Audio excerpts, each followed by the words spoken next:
So is can I definitely a use little my knowledge crude in for the stone cutting to roll a proficiency check to see if this is like? not in my plan, but yes, go for it. Well, hold on. I wanna. Oh man, I don't even know what I want. I don't know what I would look for though. I want to look for any imperfections in the statue that might actually help dislodge the Sure. item. Put a chisel there and just. That oh wait, what do I guess is it a? I just roll my proficiency. What do I roll for my? You should be able to go to skills, and there should be your. Let's see here. So Use a fireball on it. That'd make the townspeople happy. I don't think I would be happy Oh about yeah, that. I don't really see anything. You got sleight of hand. No. I mean, yeah, roll your proficient. Go ahead and roll a proficiency. Is it? I guess is it +3. No, that's not. What dice is it? Fuck. Where is it? Roll a d20 and we'll add 3 to it. Yeah, fair enough. Stop fucking around. Oh, +3, so 19. Okay, so Bordor finally is like, okay, let's use some brains over bronze here. And he takes his tools and he starts to examine, especially around where the sword seems to be lodged in. And he notices that if he just kind of angles that portion down just a little bit, that you can kind of feel it slide out. So go ahead and roll a little strength. It'll be less since you hit your proficiency. It won't make it as hard. Roll strength to finish dislodging it. Oh, look, I got 0 to strength, so. Nah, that's enough though. So, what was that for? That was weird. Anyways, so finally, Bordor is able to pull the portion of the sword out, the hilt, and like I said, a little bit of the blade. And as he pulls it out, Bordor, your character feels like a coldness kind of go over you, and because of your expertise in magic, you can kind of tell that there's something very peculiar about this particular sword. And it seems to be, what's interesting about it is it seems to be colder than your surroundings. Like you would think for something sitting in, just sitting out there, it would be a certain coldness, but it seems to be even colder than that. Almost bone chilling. Not enough to hurt you or anything like that, but definitely kind of bone chilling. Something creepy cold about it. There's an ominous chill emanating from. Should we leave a sword behind? In case someone else wants to come and pull something out of here? Behind. I mean, sure. If one of you has an extra blade of some type, you're more than welcome. I don't have an extra blade. I can throw an extra axe in there. I mean, you could leave your scimitar. I didn't really ever see you use it, Ursula. Well, I keep it for sentimental value. Right. It was a gift from my druid teacher. Are you guys going to end up leaving anything? I don't have anything to leave. Got nothing. Are there any sticks around? Actually, okay, if you want to do that, nope. This quarterstaff actually does have sentimental value to me too. Leave. By the way, that's what it looks like. What you pull. Oh, it's not a full sword. Oh, yeah, just like the hilt and a little bit of the blade, so it's broken. That's what was interesting about it. It's like that sword on. Oh, I didn't realize you broke it, Bordor. That's what I was actually going to ask. Did I break the sword off, or was it? It was already like that. It was already like it. Oh, okay. Cannot believe. Eventually, we'll find. I done slipped. When I click that, did it take that image away from you guys? Yes, it went bye-bye. Okay, so that's how I can clean up your guys' stuff. Good. All right, perfect. So what do you want to? I mean, does anyone want to roll to see if it? Oh, no, sorry. Nope. What were you saying? Roll what to see what? I was gonna see if any of you wanted to do some type of history check to see if you realize any kind of statues like this that you guys may have came across in your adventuring past, to see if there's any benefit to leaving a sword. Man, I didn't think I had shit in history. I got nothing for that. How about investigation? So you realize you realize it's a statue to a sword sistren that someone said live forever, our sword sistren. That's the extent of what you know about the statue, Ursula. Good job, Ursula. Whoop. I relayed this to the party. In case they didn't know. Well, maybe we'll find a sword in the temple. Ooh, Or maybe some info about it. I need to find this other True, Oh, one. for too. sure. So let's see. So okay, so currently you guys are in the center of it. Some villagers are starting to kind of look at you guys strangely. Not that they're offended by you taking the sword, just that they're kind of like, what are these 5 adventurers just kind of standing in the middle of our village for in the cold, staring at a statue? What do Loitering. you guys want to do now? Looking for loot.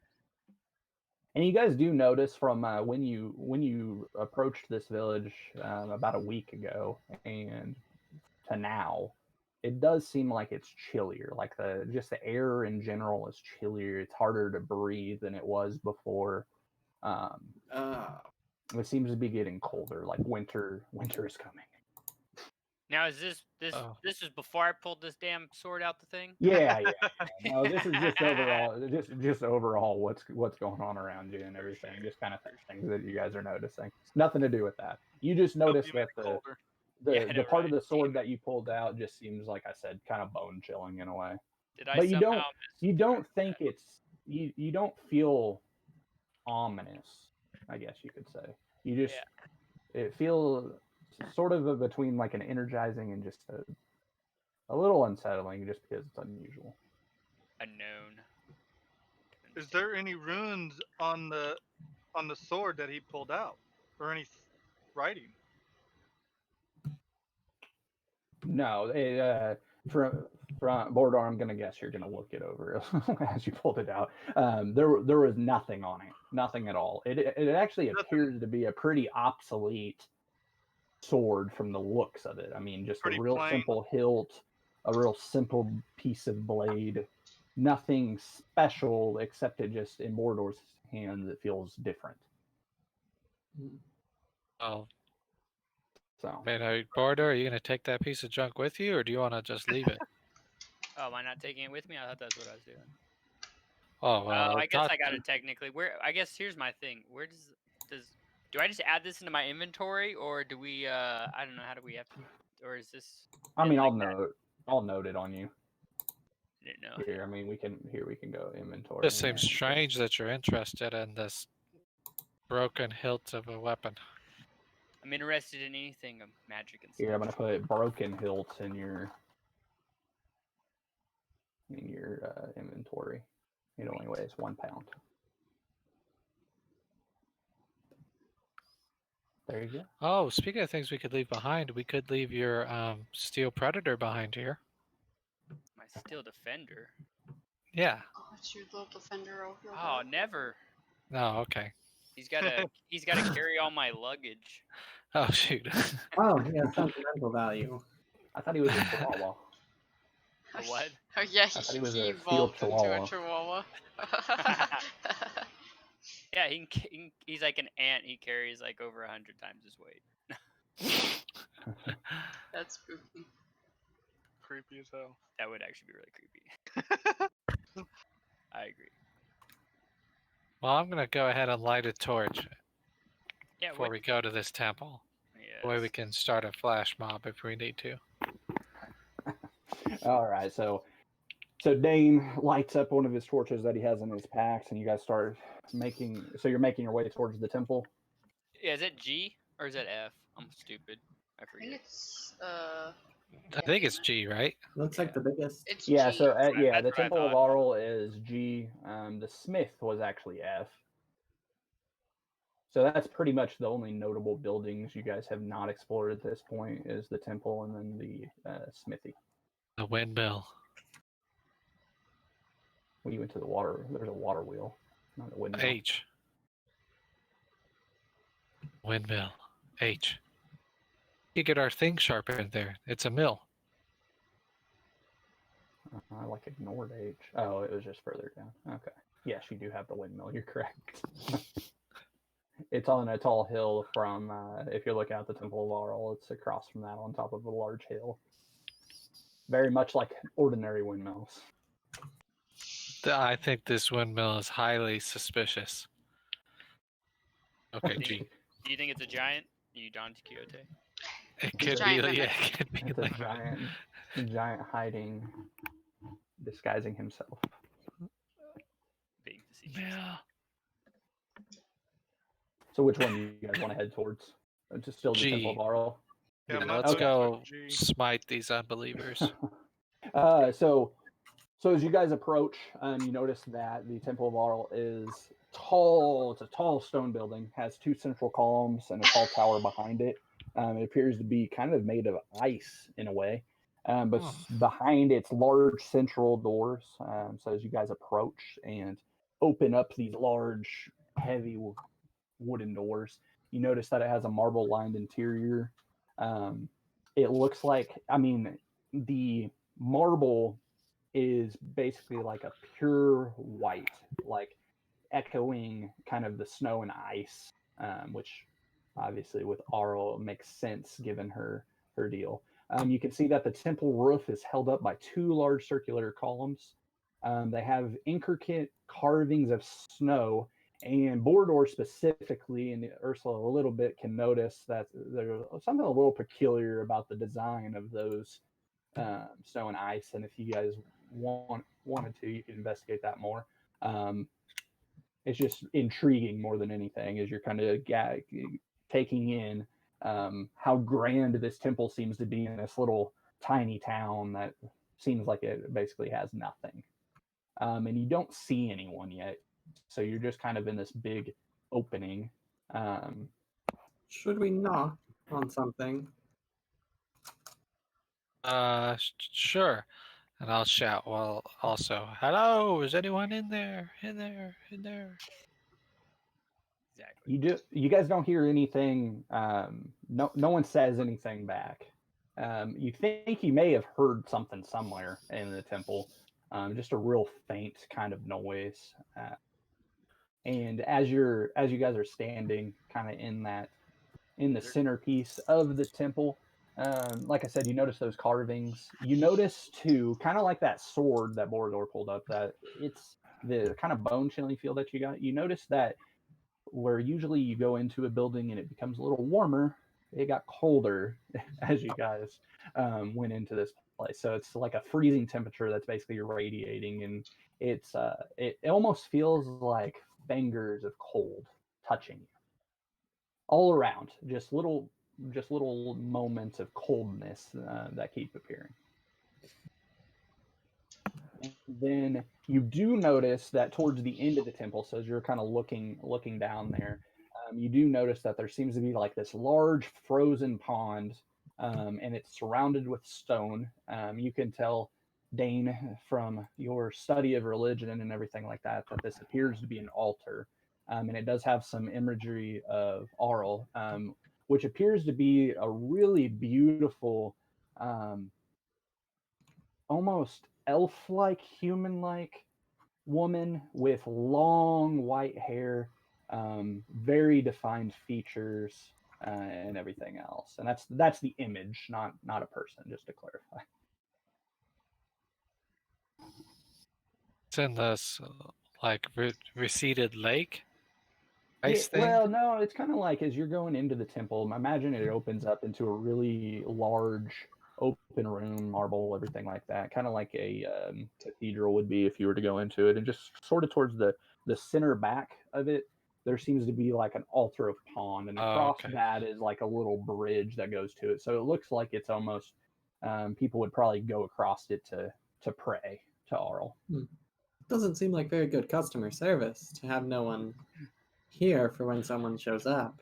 I think I heard someone over there, and I'll start heading where you heard the noise. I'll follow. So, hello, I'm Dane Dorthane. I come to seek the clergy of this church. So as you guys start to kind of wander around, sort of going towards where you thought you heard the noise, you see some what appears to be 3 men and 2 women that are just in their underwear. And they have kind of their heads down, and they're just kind of walking towards the center, towards the altar. They're walking towards the altar. Their skin appears to be blue from just being extremely cold. And almost frostbitten, and you can just hear them whispering.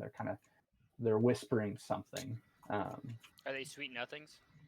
I hope so. To the right person, maybe. Oh, there. They just ignore you and continue towards the altar. And once they get to the altar, you see them kneel before it, and then are just perfectly still. I mean, not moving at all. And you guys can't imagine from how blue their skin is and how their limbs would appear to be kind of shivering, how they just clearly are not saying or doing anything. Are Except they breathing? they appear to be breathing, yes. Do they appear to be like So- in danger of like hypothermia? I mean, if you want to roll like a medical check or something like that, Sure. you could attempt to see from a. So I mean, from your experience and everything like that, it seems like the color of their skin probably is not a good thing. However, their demeanor and everything seems unusual. Like how you can't understand how they're able to withstand how cold this is, and it almost appears that they're freezing themselves just to honor this Arl, because all they're Yeah. doing is just praying to this altar. Take out another torch and light it up the one that I have and toss it to Ursula. Then head over there. To who? We'll like Ursula. Oh, okay. start like looking for blankets and things to like warm these people up. So you guys kind of start gathering stuff. The torch gets thrown over to Ursula, and you're trying to look for something to warm them up. You hear just a real faint whisper, and what brings you guys to my temple? Do we see a person, a face attached to this whisper? So as you're kind of wondering where this whisper is going, you see a lady kind of come off to the far side from where you guys were. She appears kind of like the imagery of Arl. Let's run real quick so you guys can kind of get a thing. So you see that she has long white hair. The skin is blue, almost like the worshippers that came through. And it appears she's just wearing a fur cloak. Nothing else, just a fur cloak. You should really put on more clothes. You're gonna catch a cold. It's fine. All I feel is the warmth of my God. And the Your power God seems that my pretty- God instills on me. And you notice that on her, she has a necklace. It's a 6-pointed snowflake. You assume of Arl, it would make sense that she has. And yeah, she's just talking in whispers that almost to you guys, I can't do it justice, obviously. But Can I do a sleight of almost hand check and slap her? No, I'm just kidding. Jesus.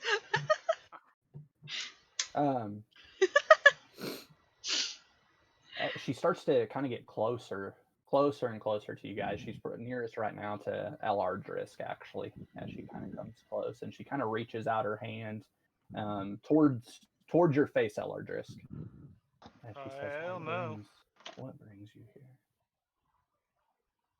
And as you say, oh hell no, she touches you, and it just feels extremely cold. Doesn't hurt you, just leaves a coldness. And as she removes her hand from Cold you, creepiness or just- you could still feel where her fingers were against your skin.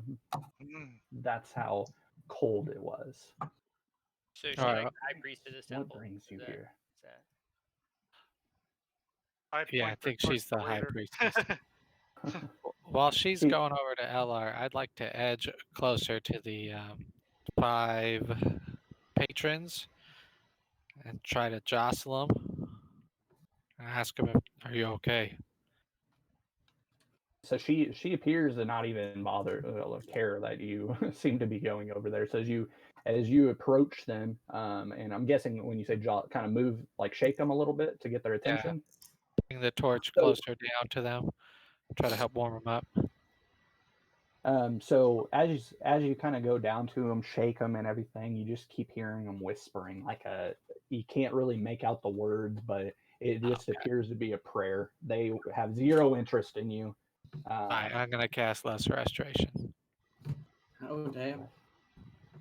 Just go straight for it. Lesser Restoration. Yo. That work? It just says Lesser Restoration. Does that hit multiple? No, just one. Just one. So the one nearest to you as you cast your spell, and it kind of goes over them, kind of looks up to you, and the eyes just appear to be almost bloodshot in a way, and he goes, "Go away!" Oh, wow. Turns back towards, and you just start hearing the whispers, and it's interesting because the blueness that went away with the spell the coldness just seems to go right back to that person. So as you do that, I see. Well, you don't know. The lady whispered, "My name is Iseria, and I am the cleric of this temple. What can I help you with?" Well, I have some concerns. I'm a father of Maliki, and what I know, which is not much, we have been told that your kind are, how do I put this diplomatically? Oh God, are usually not welcome in civilized towns such as this. I was a bit curious to see what spell you cast on these citizens to make them allow you into their town. There is no spell. I simply protect the people of these villages, as your gods would abandon them in the far reaches of this north. I'm the one that helps to assist them. Myself and my god Arl. These people worship Arl on their own accord. They're not threatened. There's nothing with it. I do nothing but help this village and bring them supplies. I offer them protection. I make sure Arl realizes that they're devout followers that will protect them. You need a quarter of their earnings to do that. I do not require anything. Insight check. Go for it. Oh, Don't you worry about it. She just smirks. And then Well, everything seems on the up and up here, so. So, as you guys, as she talks a little bit more, she tells you more about her god, and she tries to just justify that everything she's doing is for the greater good. You can't really get anything else more out of her except that it's the greater good, that she makes it so that if people try to travel the frozen tundra, that they will not die because they have faithfully served her god Arl. And did we know anything about Arl specifically? I think all we knew is that they're generally neutral evil and are patron of like frost and ice up in the north. Symbol's a 6-pointed snowflake. I don't mean to make this awkward, but have you ever considered switching to worshipping the Wild Mother? She's a lot warmer and can offer protection as well. I don't see your Wild Mother up here in the north. Oh, well, here, let me show you. I will have some flowers bloom nearby using Druidcraft. That's quite impressive. And then hand her a snow flower and be like, there you go. There's a clear symbol of her. So as you cast it, instantly the flowers just seem to just go completely brittle and just shatter to the ground. Okay, well that's rude. Also, here's this. Can I cast produce flame and have a little fire in my hands? I mean, you had a torch in the other. She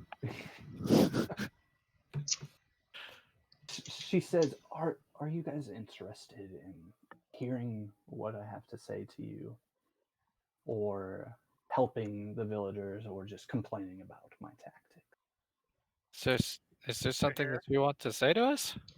Yes. There's something that my God asks of you, and that these people of the village asks of you all.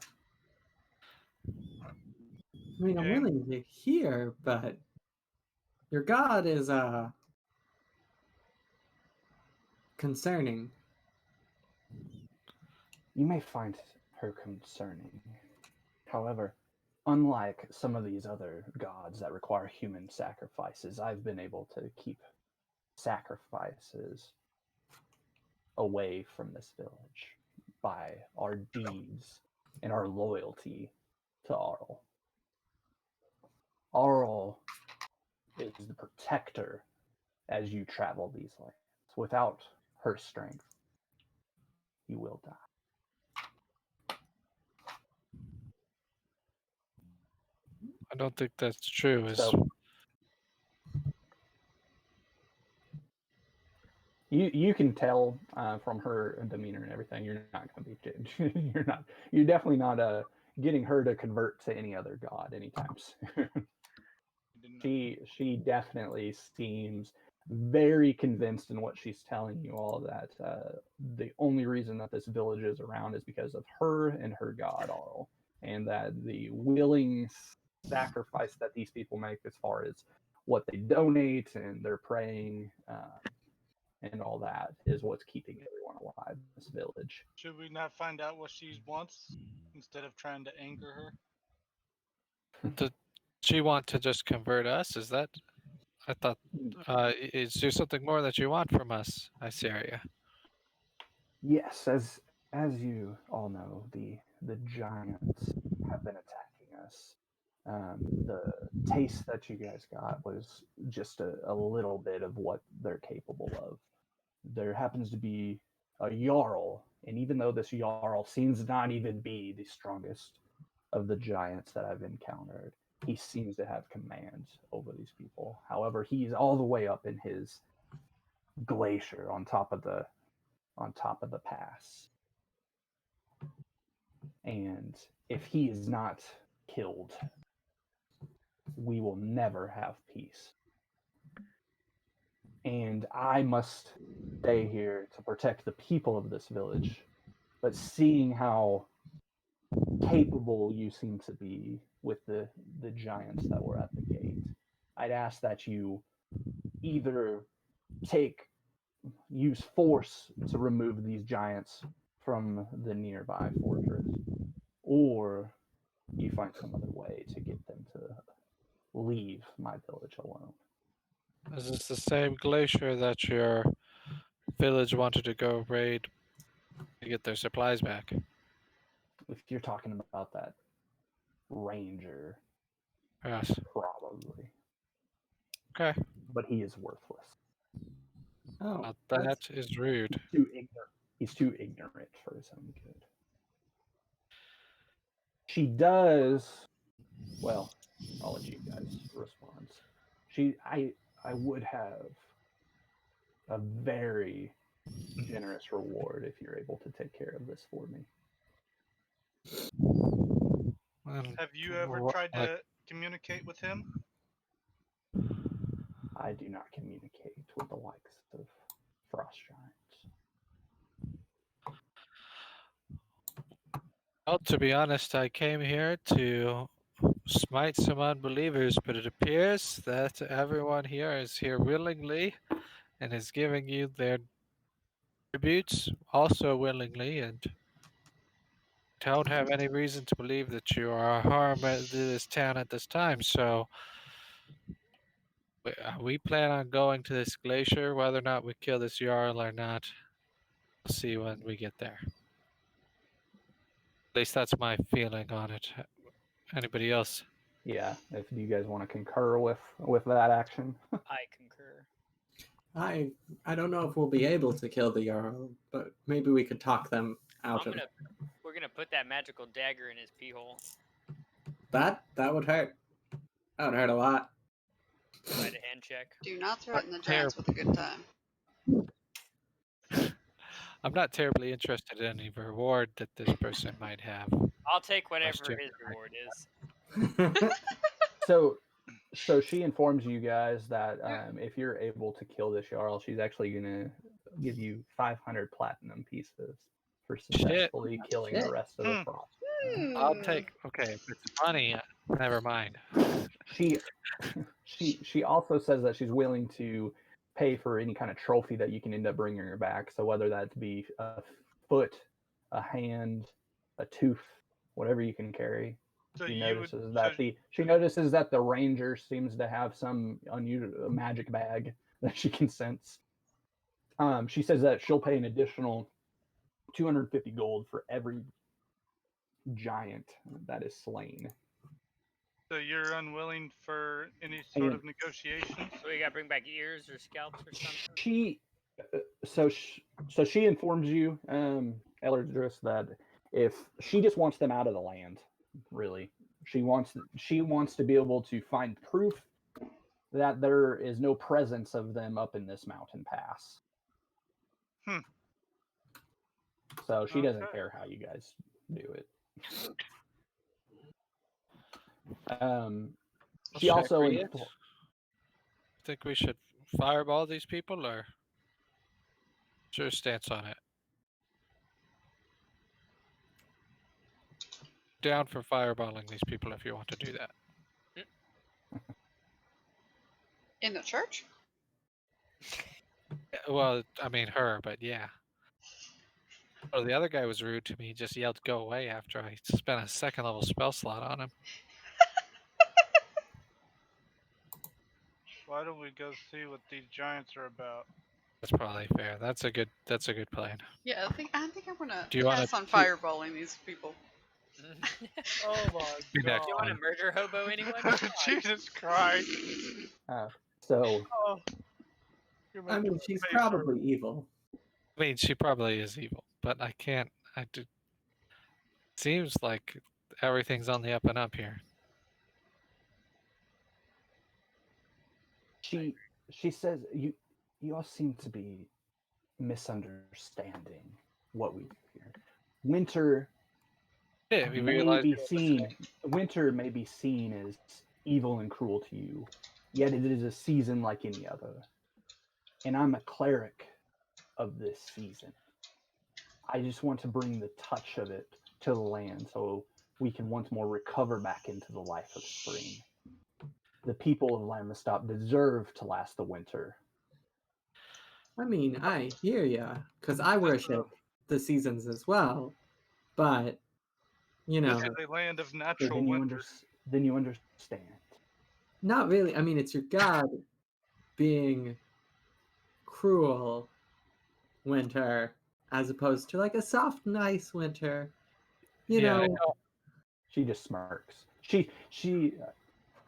If it wasn't for me, the winters would be much crueler. insight check. And the go for it. You're not very good. No, yeah, I agree. Oh God. She is very nice. So Yeah, it appears this is just everything's good here. yeah, Can I insight Yeah. check? sure. You don't need to. She's Oh, happy. shit. Oh, jeez. So Damn. from your gauge of the situation, I mean, you genuinely think she truly believes that Auril can be a very merciless god, and that by doing what she does for the village, that she is doing what's best for this. That if it wasn't her, and that there wasn't worship to Auril, that everyone would basically be dead. Between the And- cold or between all the other elements that are around. Yeah, I mean, you just genuinely can see that she cares about worshiping her god, and she somewhat cares about the people of the village. How Kind much of unusual for an evil character, but she does truly seem to have some kind of care for the people. Some sort of compassion. Yeah. Yeah. So I think she's super nice. she touches you with her cold hand as you feel just like Eldrisk did. You feel the fingerprints or the fingers just seem to linger on your skin as even as she removes them. Just this cold, overwhelming coldness. Oh, I do not like that. I will hold. I don't know if that's me now that I think about that, but I'm gonna hold up fire to anywhere and keep my produce flame up so that I'm nice and warm. She does say she does inform you all that if you are accepting her quest that she does have something to offer you. Oh. Not. I would like What do to you, accept the quest. what is If it? it's a cultist Okay, orgy, so- I'm gonna have to pass. So she's actually able. She says, the winters or the wilderness is harsh, and you will need things to be able to survive your way up the pass. I have this pack and these snowshoes for you, and so basically she hands whoever's in front. So whether that's still Bora or Dane doing most of the talking at this point, right in front of her. Dane is not going to take any of that stuff. Oh, I'll So take she it. just She's okay. super So nice. she holds. All right. So she reaches out to Dane. Dane just kind of backs up and doesn't want anything to do with it. So Ursula takes over this bag, and it seems kind of heavy, like it is. You do not get the overwhelming chill and coldness that you felt from her touch. It feels like a normal bag to you. Oh, I have to like struggle with that. I have to let go of my fire, so I actually go back to being even colder, so that I have my torch in this bag, and I'll hand the bag over to LR, because he's the one with the bag of holding, right? Yeah. Are you Well. going to look inside of it? Well, I only have one hand free at the moment. I don't want to just drop the torch. LR, are you taking it? I'll take it and hold on to it. Are you going to look into it and see what it is? Sure. Sure. No. Yeah. Okay. Sure. So as you look into it, there appears to be an ice axe, some crampons, a really warm looking fur cloak, and 6 of these things that appear to be kind of like spikes, pitons. I don't know how to say it. Pitons. That's what they are, which appear to be for climbing. So there's all that. She snaps her fingers, and as she does that, you see a couple of her followers end up coming over with a few more packs, enough for all of you to end up having these supplies. There also appears to be some snowshoes. Oh heck yes. Q. So Packs. let's keep this simple and just label it as a winter adventure pack if you add it to your inventory. Okay. And we'll remember that. And basically, I think I actually have. How do you add stuff to your inventory when you or like make a new? You click the little the little Edit pencil thing at the top, the edit button. At the very, at least for me, it's at the bottom of the equipment screen. It's like a little dash, Yeah, bottom right, edit list. Oh, I see. and then you can hit the little like plus to add a What's line. it called? Travels. Bag of travels. Or here, let's keep this simple. How about we just do Oh, add an where are we item going? to, we'll call it 5. Winter. Bless Bless you. you. Okay.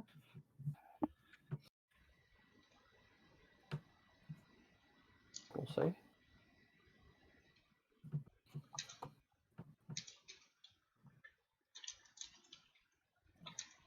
Cold isn't getting to you, is it?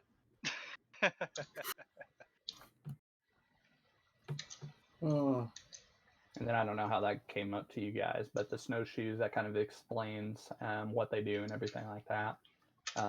Obviously used for snow travel. It helps you guys moving around in the north. So, Okay, well, I'm trying to see so where you this also is at. have 5 of those. Well, I added it to your guys' party thing. party inventory, so you didn't all have to mess with it and to do Okay, all because that. I don't even see it if it's wherever the party inventory is. So at this point, so you guys have accepted her quest. She's given you that, and she just says, "I wish you all luck for the sake of this village. I What hope is you are happening? successful." Yep, thank you. Okay, bye. It's cold in here. Yeah, you're starting to get the sniffles.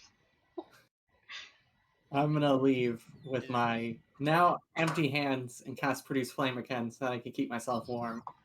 All right. I do not like the cold.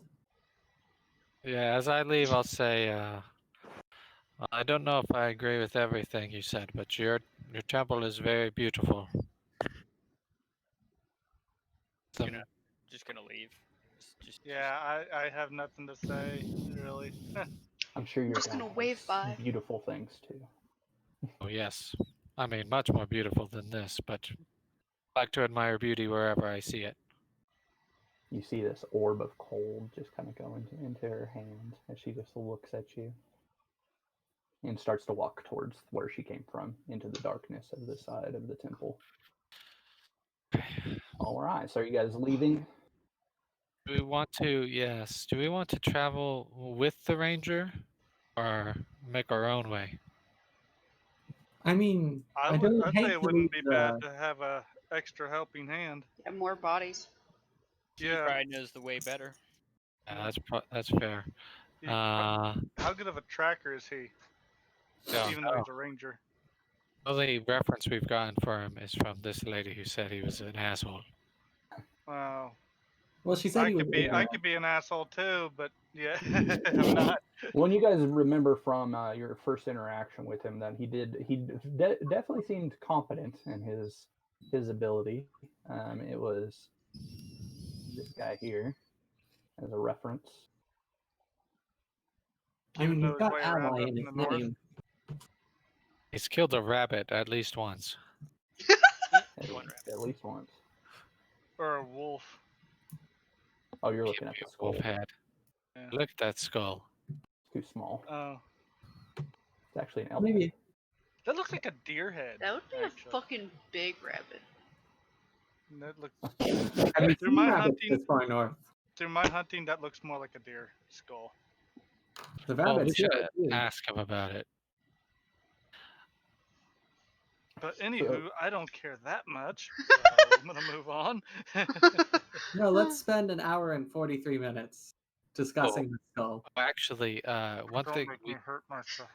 before we get him, I think you all need to buy mounts.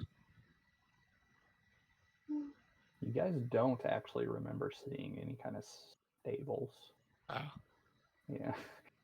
This seems like and you don't necessarily know why, except that it does seem like it's a steep, like going from the village as you guys were coming in. That it does seem like very hostile terrain. That'd be extremely hard for a horse. Um, I mean, you're more than welcome to attempt to I'm look planning for a on horse, though. traveling. But Big fine I can turn into a mountain goat for at least some period of time to make travel easier for me. Found my mount. Oh, you can. What you gonna that's do? kinda Ride your cool. You chihuahua? mount it. Jesus Christ. No, I was gonna wait for Ursula to turn into a goat. Oh, Oh, speaking of Might want to ask first. speaking of chihuahuas, I found your new image. For you. Oh my god, it's oh adorable! my god. That's hilarious. It is now canon. It's now official. It is in the story. Oh, jeez. That's funny. Oh, I like it. oh, Jesus Christ. So what are you guys doing right now? I did add it to notes, by the way, for the quest, in case you guys forget. 500 platinum pieces for removal of Jarl, and 250 gold pieces per dead giant. So yeah, for 6 hours at a time with 1 hour break, I can turn into a beast like a mountain goat. That's pretty cool. That's as big as you can go. I mean, I could go to a challenge rating of 1, as they classify it down south in the cities. Oh no, only a half. So yeah, You're half. nothing too terrible. I'm ready to start A walking. normal goat is a challenge rating of 0, so you would be able to do that. And a goat moves, which we'll assume a mountain goat is just proficient in the mountains and the snow. So you would have sure-footed. You would be able to ram and charge, Mm-hmm. Yeah, but if he has and you could some, move at 40 feet unhindered in the snow if you do. is end that up with or trying to go without for the mountain someone on his back? God. goat. You'll have to try that. That's funny. A dire mountain goat. There you go. You can turn into a dire. I didn't mean to share that. Ignore that. I That's don't the know goat goat. what the statistics of a dire mountain goat would be, but I'm intrigued. I don't think it exists. But Well, if we take the Alrighty then. characteristics of a wolf and mix them with the goat, we might have something.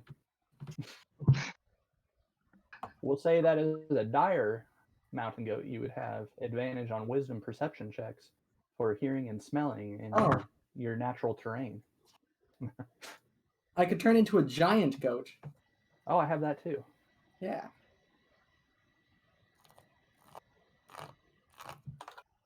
That's easier too, because then I don't have to modify it. Oh. Oh, why don't I have an image of it? Okay, yeah, there you go. Challenge rating half. You're sure-footed. You have advantage on strength and dex saves. That would knock you prone. And you have 11 armor and 19 hit points, so just don't get hit while you're in giant goat form. How hard is it for him to leave the goat form? Even though I regret asking I already. think it's instant, like a Yeah. bonus action, isn't it?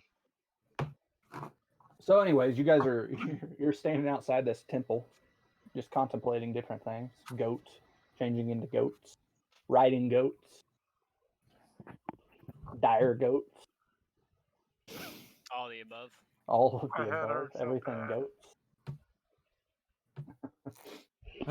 Do we have So- anything else we need before we leave? Good question. Yeah, Tylenol. so- Oh, it So sounds you guys like would just, obviously you'd have just the different places if you wanted to explore more of the map or not, but so it sounds like no mounts for the rest of you. Basically. Have fun Well, with that, Bordor. It is unfortunate, but I guess I will not too far ahead of you, as I You call can skip- my. That or you can scout ahead to make sure the path is clear as we go. That's true. I could do that, and I'll call Kono Sounds good. my giant elk out over. Oh, sounds like So- you almost two so people as you right guys now. are discussing things amongst yourself, Bordor, you hear something in your ear. I hear Oh. something. You hear something. Not in your ear, I guess that's redundant, but you hear something. Is it in my ear? Is it like in my head? It's very faint. Do I It's hear it in very, my very faint. Like someone whispering in your ear. Turn towards this direction and look. What do I see? There's nothing around you at all. Oh. Shit. But you feel that the coldness of the hilt and the metal of that sword, wherever you have it stored, wherever you decided to put it, you still somehow manage to feel it through everything. It's in my bag. Oh, So, all right. It's like the ring. Is it calling me? Do I Did need you to guys want? yell it into Did you myself? need to visit the smithy or the anything before you go? no, I think I'm ready. I'll just I get. think we're good at the moment. Oh man, hold on. Oh Lord. Hold on. Forgot to do one thing. Tyler. Mr. What? DM. Before we leave, I need to infuse my weapon so it's a melee weapon or it's a ranged weapon, which really don't even need to. It's already quote unquote enchanted. So could I just change the enchant so it's gives me the 20? What is it? 20 feet? What is it? What is it? Fucking what is it called? So I could throw my weapon 20 feet and then it instantly comes back to my hand as soon as it hits. Whatever. Oh yeah, the Turning. recall. Yeah, it's returning. Go. Yeah. That's all I needed to really do. I need to infuse Okay. my weapon. He is now an Australian with a boomerang. The boomerang. It The is- image of your weapon turns into a boomerang, a very sharp boomerang. As your chihuahua follows you. No, I'm kidding. He doesn't have to be a chihuahua. He can remain his hound form if you'd like. Oh, I don't care. As long as So- it's named So character, you guys are making your way out of the village and towards the mountain pass.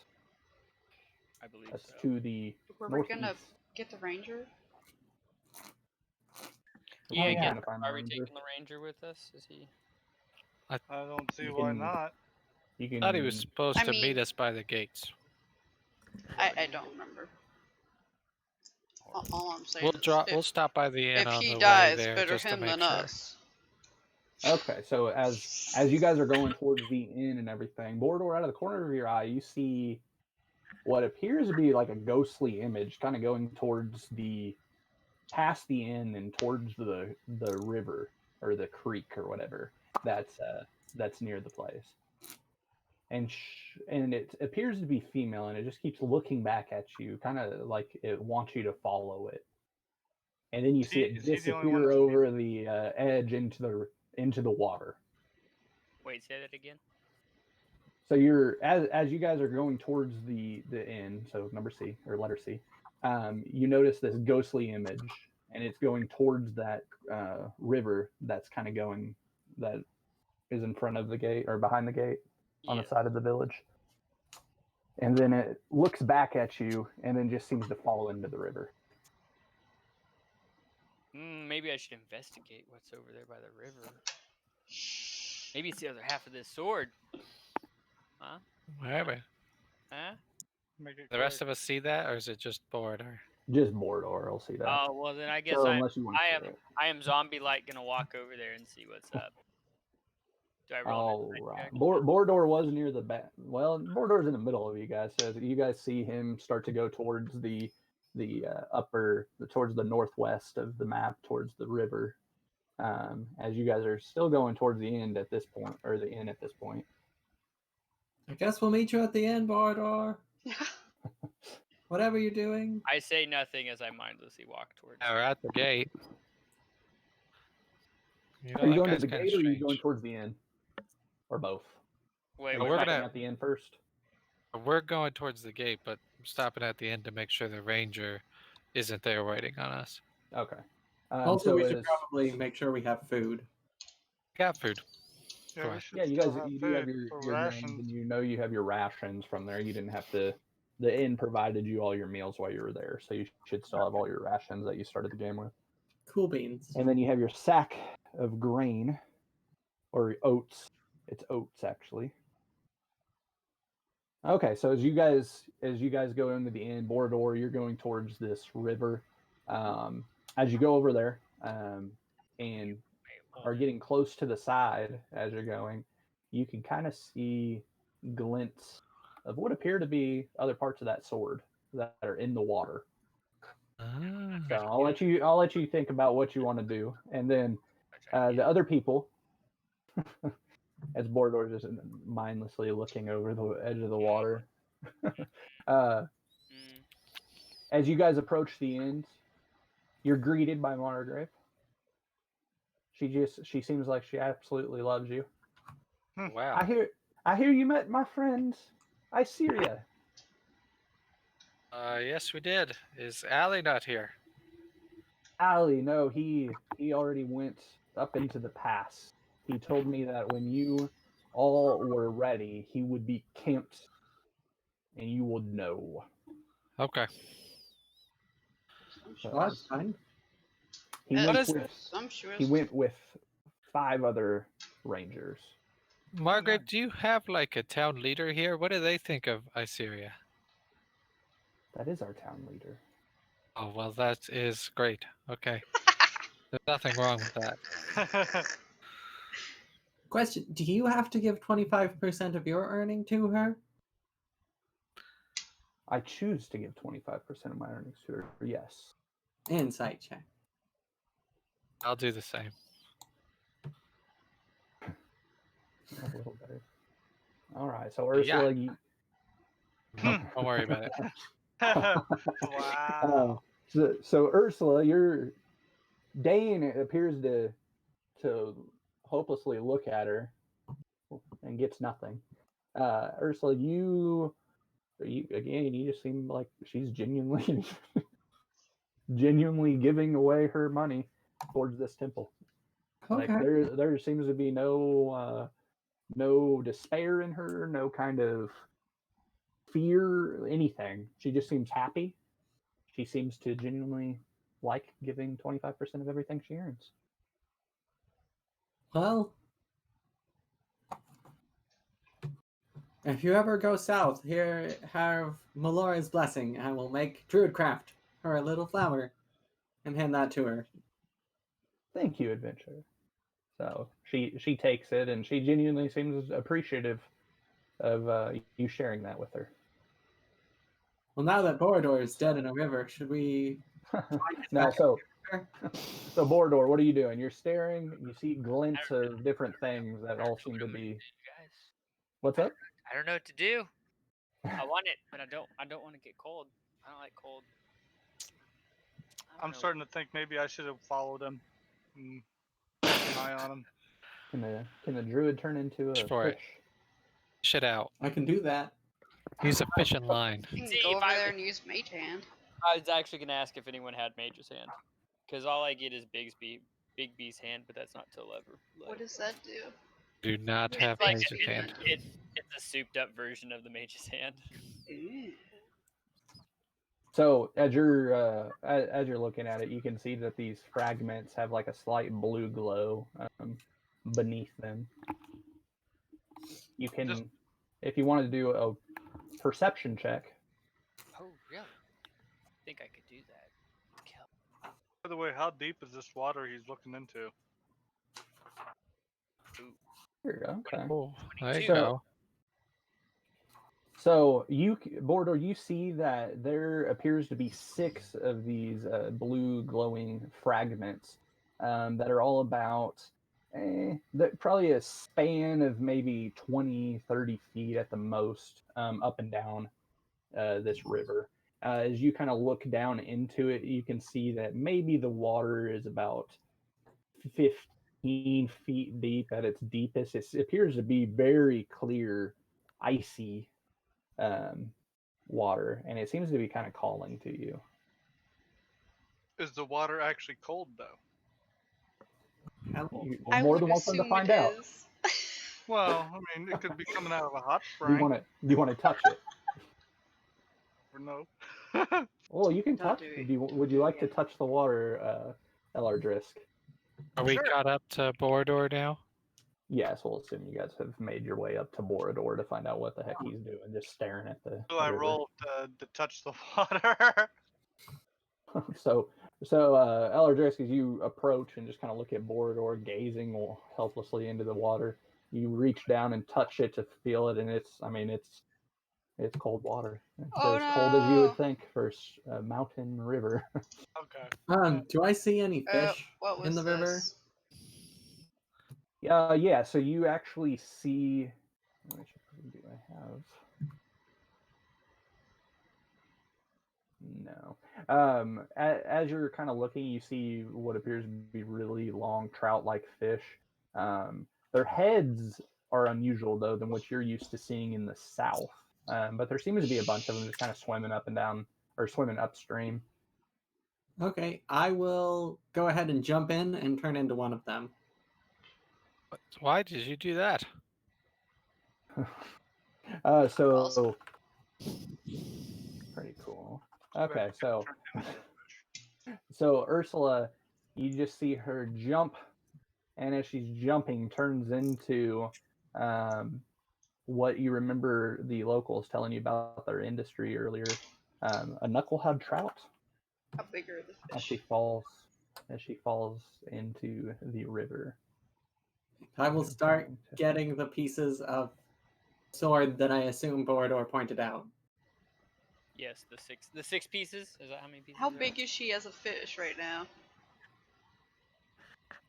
Well, I'm trying to get a good. Okay, knucklehead. So the knucklehead trout. So this is what you guys are seeing. They're unique to Icewind Dale. They have ivory heads, and they are very, very large. Let's see. Oh, okay. Don't swallow the sword. I can only pieces. find a dead knucklehead trout. That's better than nothing. So to give you an idea of what they look like here. Now type in So Ursula, you are swimming in the water, collecting these pieces up and down. How are you collecting them? I swim down, grab one with my mouth, swim back up, drop it on the side, and then go back. So that's what you look like right now, except Nice. not dead and not hung, not Oh, hung that's up from kind a of thing. cute. It's a cute fish. Looks delicious. Are you going to kill Ursula to figure out if they're delicious? No, I'm not that hungry. All right. So Ursula goes into the water, fishes out a piece of these swords. Every time you touch the pieces, Ursula, you just feel kind of a really chilly feeling as you bring them up. They are not hurting you, however. So as you finally bring them up and start laying them on the ground, Borodor, what are you doing with your piece that you currently have? I was putting it in my bag next to the rest of Nope. the sword. Well, the sword's on the shore. Is that what you want to put it next to kind of see how it gets pieced together? Oh yeah, I get what you're saying. Yeah, we can lay them out and see how maybe they piece together. Okay, so as you lay them out, it appears like it's a very uninteresting long sword. As you put there's a total of 6 fragments. The hilt that Borodor pulled out, and then the 5 pieces that Ursula was able to fish out. And as all the pieces end up getting, starting to go together, Borodor, you look to your left, kind of down the river a little way. Something catches your attention, and you see that same ghostly figure just smile at you, a long-suffering kind of smile, and then every single part of these blades just kind of come together, and you guys have a full, rusty, battered sword. Wheat. Sounds So like the we should sword- take this bad boy to the blacksmith. So it sounds like the sword just kind of magically re. It made did, itself yeah. into a It pieced itself together. So you guys obviously know It's it obviously is a magic item. Borodor, do you want to go to the smithy now? Alinut said he was waiting for us in the pass. Yes, we well, should. and I will tell you, Borodor, given that you are an artificer, you might be able to identify what you're looking at. It might not need a smith itself because it Well. is magic. If you'd like to You want me to roll like an arcana check. Eh, Oh, yeah. Okay. So, Borodor, as you go over the different things, you actually start to, as you touch different parts of the blade and the hilt and everything, you see the same runes that you were able to see before kind of appear on the deal. And what you have is Minus very 1 good. cursed short sword. Yeah. Damn it. It's called, let's see here. So, that's what you have. Ghost It is blade. the Ghost Blade, and I'll add this to you. Damn. It's a D10. So yeah, so basically what you were able to find out is it is a long sword. It's actually considered finesse. Is Oh. it finesse? You could use dexterity for it? Yeah, it's you Oh, can wow. use it either. You can use it as finesse or what's the other term? Why can't I think of it right now? Either way, whatever is better, you can use either your dex modifier or your strength modifier for it, and it does do, Necrotic damage. yeah, it does necrotic damage. Yes, I've seen that. Did I put it by? No, Oh, I I just did. look at this. Underneath, I did. Okay, yeah. When So you under tap the your dis- dead, it turns to radiant damage. Also, just so you know. I'm guessing. Oh, So as very you good. touch it, you just notice that this green ghostly energy just kind of goes across it and everything like that, and you can kind of feel its power going towards you. Borodor, are you gonna be able to wield this thing? Oh, of course. Okay. Not gonna be too much weapon for you. Yeah, you only need expertise in short sword or long sword. Yeah. Right. Is this like a normal longsword in that it does 1d8 slashing and then 1d10 if you use it with two hands? It's no, it's just a straight 1d10, Oh, nice. one-handed, or you could use it as two-handed. Yeah. Okay. It all depends on how strong you are, I'm guessing. If Yeah. you So do you don't have to. So that's what's kind of nice is you could use it as a one-handed, and you do get +1. So it's a +1 plus it has those other properties to it. Okay, very good. That's a mighty weapon that you have there, Borodor. If you ever feel it's too much, feel free to hand it over. You think you could attach it to your steel defender? I don't think. What? I just tape it onto him like his arm. That's right. Like some duct tape. He just holds it in his mouth like That or Sif tape off it of to the Dark back. Dark Souls. Souls, yes. Or tape it to his stomach and let him back in. That's fine. All right. So Do we wanna okay. So the last thing that was said was Dane mentions that Allie, we're gonna call him Allie. It's easier. He is up in the mountain pass waiting for you all. So you did not need the assistance of the blacksmith. Yeah, strong, independent black woman. Don't need no man. Ain't need no blacksmiths. So are you guys wanting to leave and start going towards the path? Yeah, I think we're ready. Now, Unless- did you already put that into his inventory, Tyler? Yes. Okay, so he has that automatically in there that he can actually pull out and use He it. could whenever equip he it and wants. everything. Yes, he could. I would suggest that, Borodor. I have a feeling that we may need it.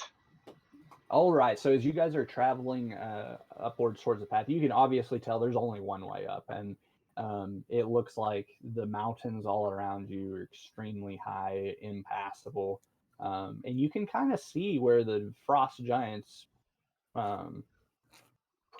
footprints and everything are.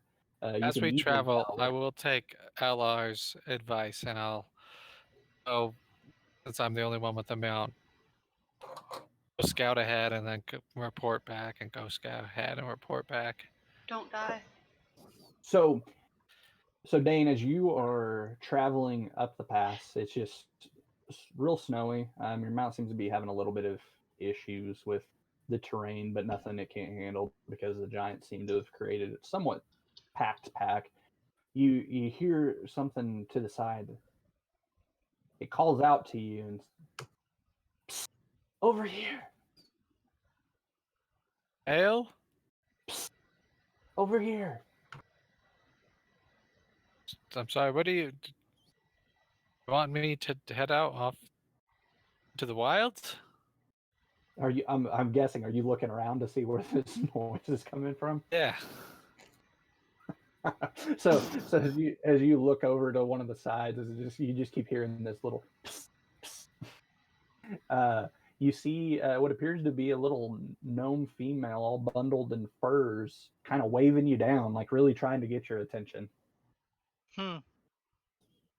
Hi, hello, I'm Dane Durthane. I think my party is just coming up the road here. We'll wait for them then. We'll wait for them. Oh. So as you guys all approach, you also see this little small female gnome. She seems super friendly, kind of huddled in a big old fur fur coat, white, almost like it's from a polar bear or something like that. She says, "Hi, my name is Salira the Geyser." The Geyser. All right, what is a Geyser? Salira the Geyser. Geyser, not Geyser. Geyser. Geyser? Insult the poor woman. Still don't know what that is, actually. Salira. Oh, it's just like your name. It's not like a job like I am Dane Durthane, uh, the Paladin. She, as you're kind of talking, she pulls out these rose tinted goggles and puts them onto her puts them onto her face, appearing so maybe she can see you guys better in the style. She says, "Hi, I've been waiting for you guys." So you knew we were coming, I did. and Are how you did with- you? Oh. Oh, you go ahead. Are you with Allie? I know Allie, but I'm not with Allie. Oh, I am actually one of the warlocks for a very, very powerful frost giant lord, but not just any frost giant lord. His name is Vador. He is the king of the frost giants. Jarl. Soon, no, the king of the frost giants. Oh. That Jarl has nothing on this. So you're saying he drops a really nice belt, Belt. among other things. You're not supposed to say that out loud. How does someone so small start working for someone so big? Well, you see, Galda. Oh Where fuck, is that pissed the- my cut off that? immensely. What the hell? Bador, he has a deep respect for those smaller than him. I don't know if it's he wants to protect us or whatever, but I'm actually one of his warlocks. He has a circle of 7 of us that are around, and unlike other dumb frost giants that you've met or even killed, as I saw you guys protected that village, he is a very compassionate lord and is skilled in the arcane arts. And he has his place further up the tundra. But I need to know that I can trust you guys before I tell you anything further. Well, What you do can we trust need to us. prove? So, first, are you followers of Arl? Of the Frost Lady? Arl, the god. No, I am a Do you want me follower to of be? Maliki. I don't know She- what I follow. She looks at Borodor. She looks at Borodor really puzzled. Like, what do you want me to be? Wait, say that again. She looked at you puzzled and she just questioned. She's like, "You want me to be?" Real confused. And then she looks back at Dane and she said, "Who are you a follower over again?" Leaky, goddess of nature and Oh. forests. Sure, you've heard of her. No, but I'm sure she's a compassionate, loving god. It's true. So as a Solera, she just kind of she looks around all of you, these pink rose tinted goggles kind of on, and she says, "Well, let me tell you a little more about what's going on. So Arl is tormenting these lands. Arl has been a tyrant on these lands for too long, and my king is sick of it. And my king has someone that I have not even met that is more powerful or will soon be more powerful than Arl. And he needs more assistance.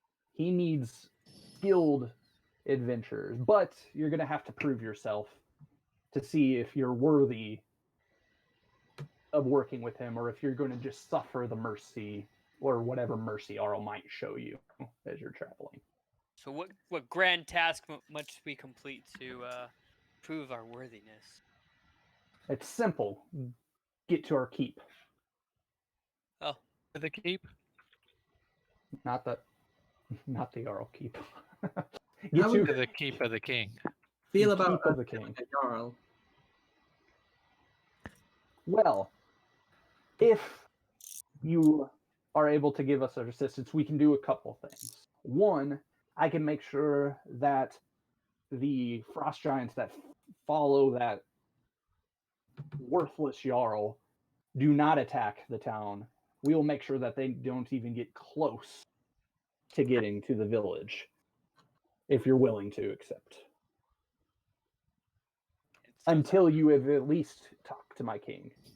If like there you decide that you don't want to follow him, we can't protect your village anymore. You say that your king had someone more powerful. Yes, Who is that? soon to be more powerful. But Person have a name? you're not worthy to know who it is. Well, I mean, What gives you the You've killed 2 authority frost to say giants that? and a band of gnolls. holy Don't get warriors? ahead of yourselves. Solera, you do not know. I mean, you've known us for a few hours or a day, it seems. But I've been watching y'all. Start. let me just put it this way: hence- I'm Hence why I uncomfortable. want you to come talk to my king. I think you could be useful. I just don't. You're not worthy enough to know who this individual. It's too risky for people that we're not sure are loyal to us to know who this individual is. Even Arl doesn't know that this person makes a play against her. I mean, all we ask for is a name. I feel uncomfortable to put ourselves within your power and your king's power without knowing who we serve or aid. How about lineage? That's a strange name, but No, not lineage. she means the lineage of where this person came from. would be a start, sure. So, Arl and what is it? Therm, the god of the giants. I'm saying his name right. They had a child. And that child is tired of the tyranny that her parents bring upon the North. She has a compassion for the lands of the North and wants to see it be just like the lands of the South, like the gods that you follow south of Icewind Dale. She wants it to be powerful. She wants people to worship her because she's compassionate and that she builds the strength of the territory. I'd like to roll religion to see if I know anything. Nope. I thought you were saying nope. Don't you worry about it. So you know what she told you. You do know that she's telling the truth, that there was a daughter of Arl and the god of the giants. Do I know like alignment or anything like that? Yeah, fair enough. I mean, if you want to try something else to figure. Oh, Look at this, Borador. Hell overall also. oh shit. Why is everyone in the party smarter than me?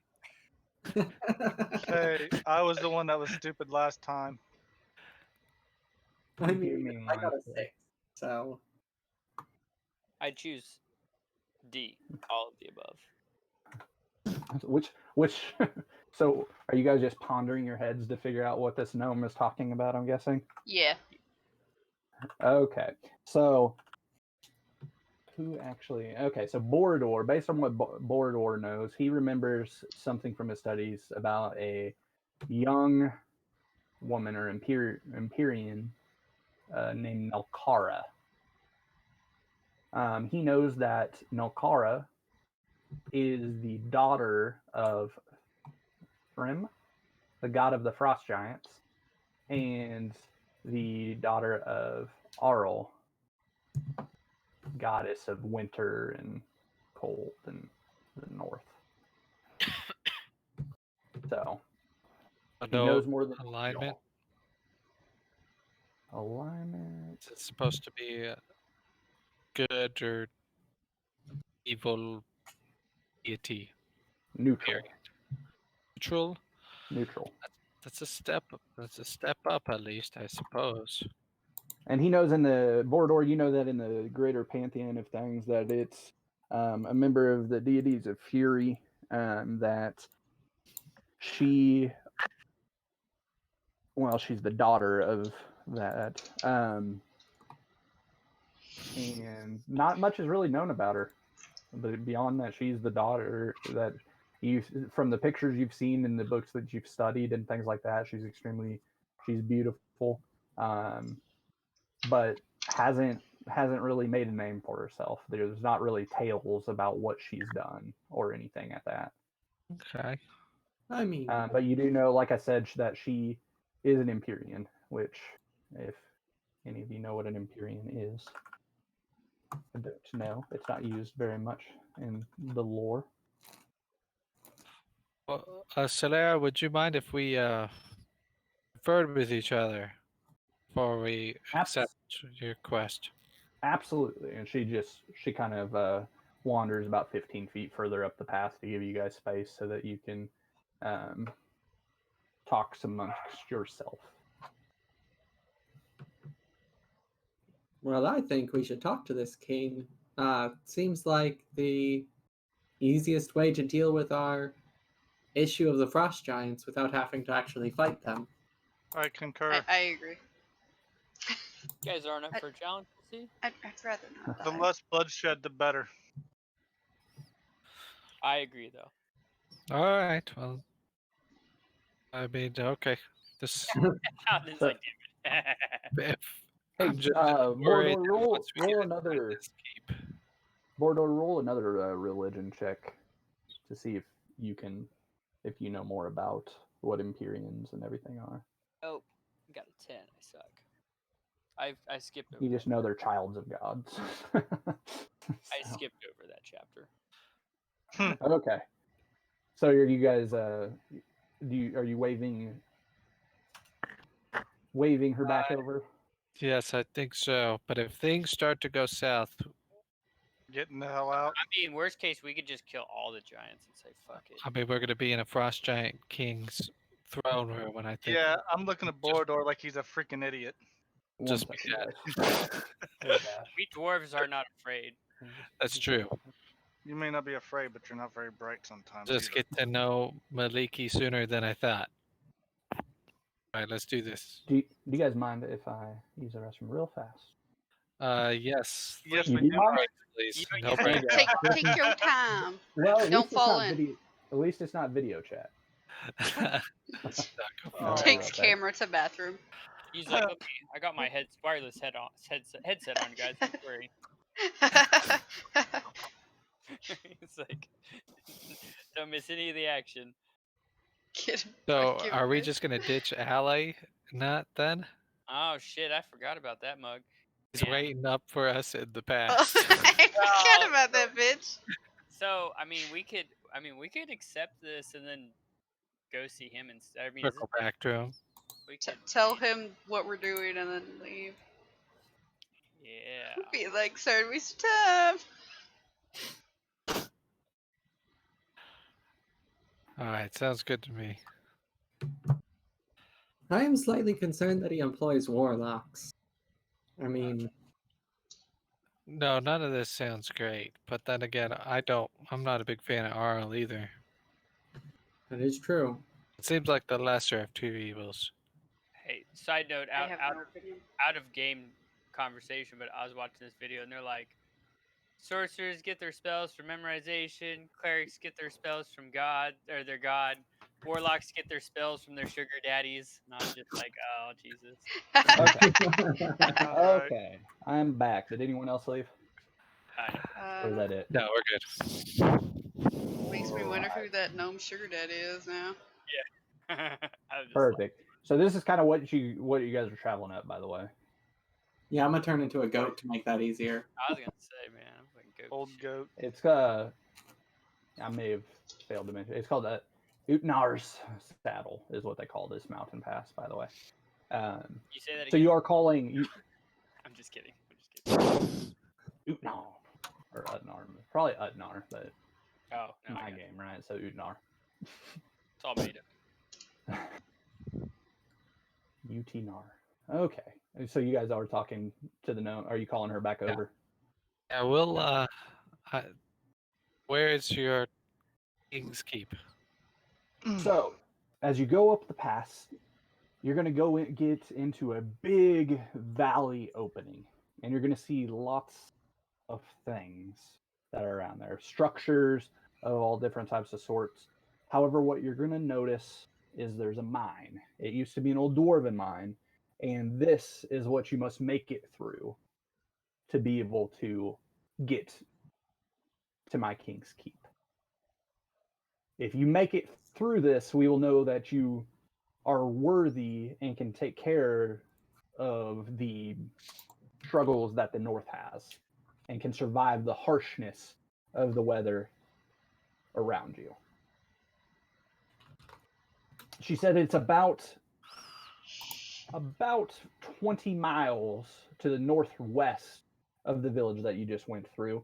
There's going to be woods all around you. And then you're going to notice there's a place that we call the Windhold Range, and it has a gap, like a missing tooth. They say that it's the missing giant's tooth. So when you get to this range, you'll see lakes, structures, and a mine. The mine is what you need to go to. If you continue going north, you'll eventually make it to the Jarl that Auril wants to see dead. Now, what about the ranger guys that we're supposed to meet up with? Are they gonna end up She- going up there with us? She actually are you amongst yourselves? Are you asking that to the group? Yeah. Are we gonna bring that ranger guy with us? Don't think. I don't know if he would be interested. I don't know if they're Might be. expecting him or not. They might get mad. Ooh. Might be a kill all I just- giants type. I mean, I know we were supposed to meet up with him. That's why I ask. She kind of hears you talking amongst yourselves, and you said, "Don't worry about him. Okay. Explain. We will incapacitate him so that he does not go back to the village until that cleric of our plans. And cast. No, I will not kill him." Okay, thank you. Um, That was a mouthful. is there a reason why you need to incapacitate him instead of just sending him back to the village? We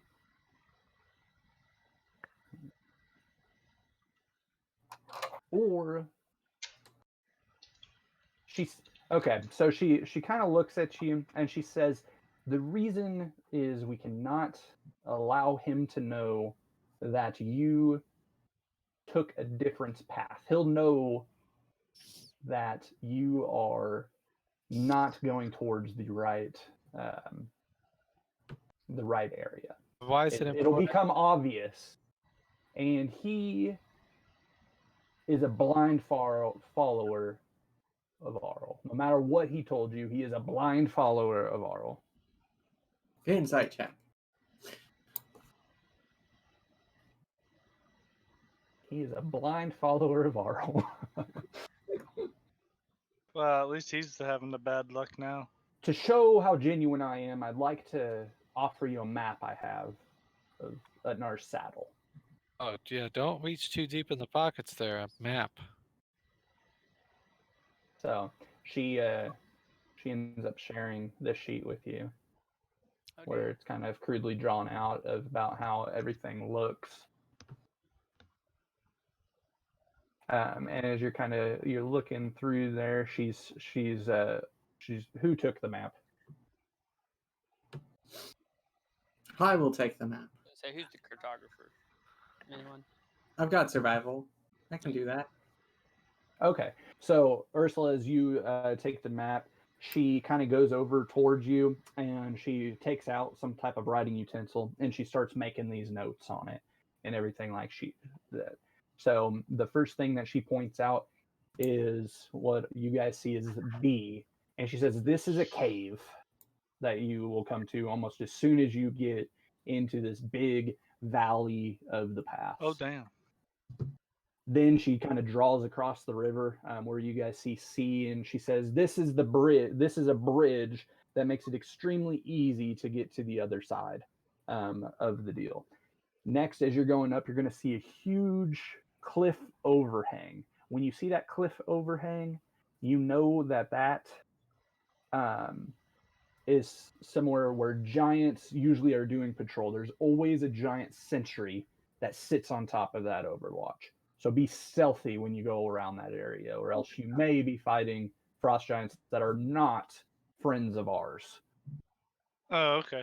Cool. And then she says, if you look up to the northeast, far northeast of the map, and she kind of shades in what kind of looks like an opening. She says that is the mine entrance. That's where you need to go. Where She I is. Yes, and then she kind of she circles the top near where K is, and she says that's how you would, if you decide that you do not want anything to do with us, K, or up there north, continue north, and you'll reach the Jarl's glacier that he sits on top of. And where are we? You're Well, this is just the map, right? Yeah, that's the map of the pass. So Ooh. you guys Coming are. okay. She says if you look at the map, the beginning of this, you're about 5 to 7 miles from reaching this valley. But we would come in through A, like You the come in through southwest. yeah. She circles that to kind of show you where that you're going to come into. What would happen if we went to H instead of C? So that is what we call the ice bridge. The ice bridge is much more dangerous to pass than down here. And she again circles around the bridge, or she drew the bridge across at C. She says that's much more dangerous of a place, but could save you time if you're willing to take the risk. And I think it would avoid the giants from the Overlook. Is that correct? Those were all. Are they at She's- G? Yes. However, what we do when we travel is we go up behind, and she kind of points you to the overhang to the east of the G. She says we go behind there and sneak past them. Okay.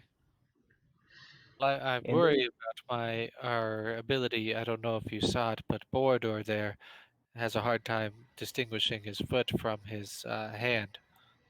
But So- It will. It is a risk, she admits.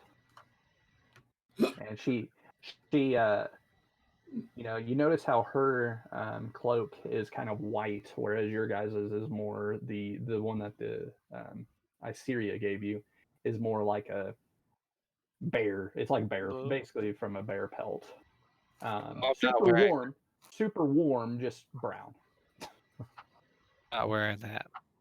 I'm gonna use my own cloak. Oh, all right. It's not better because it's like fall And then- colors.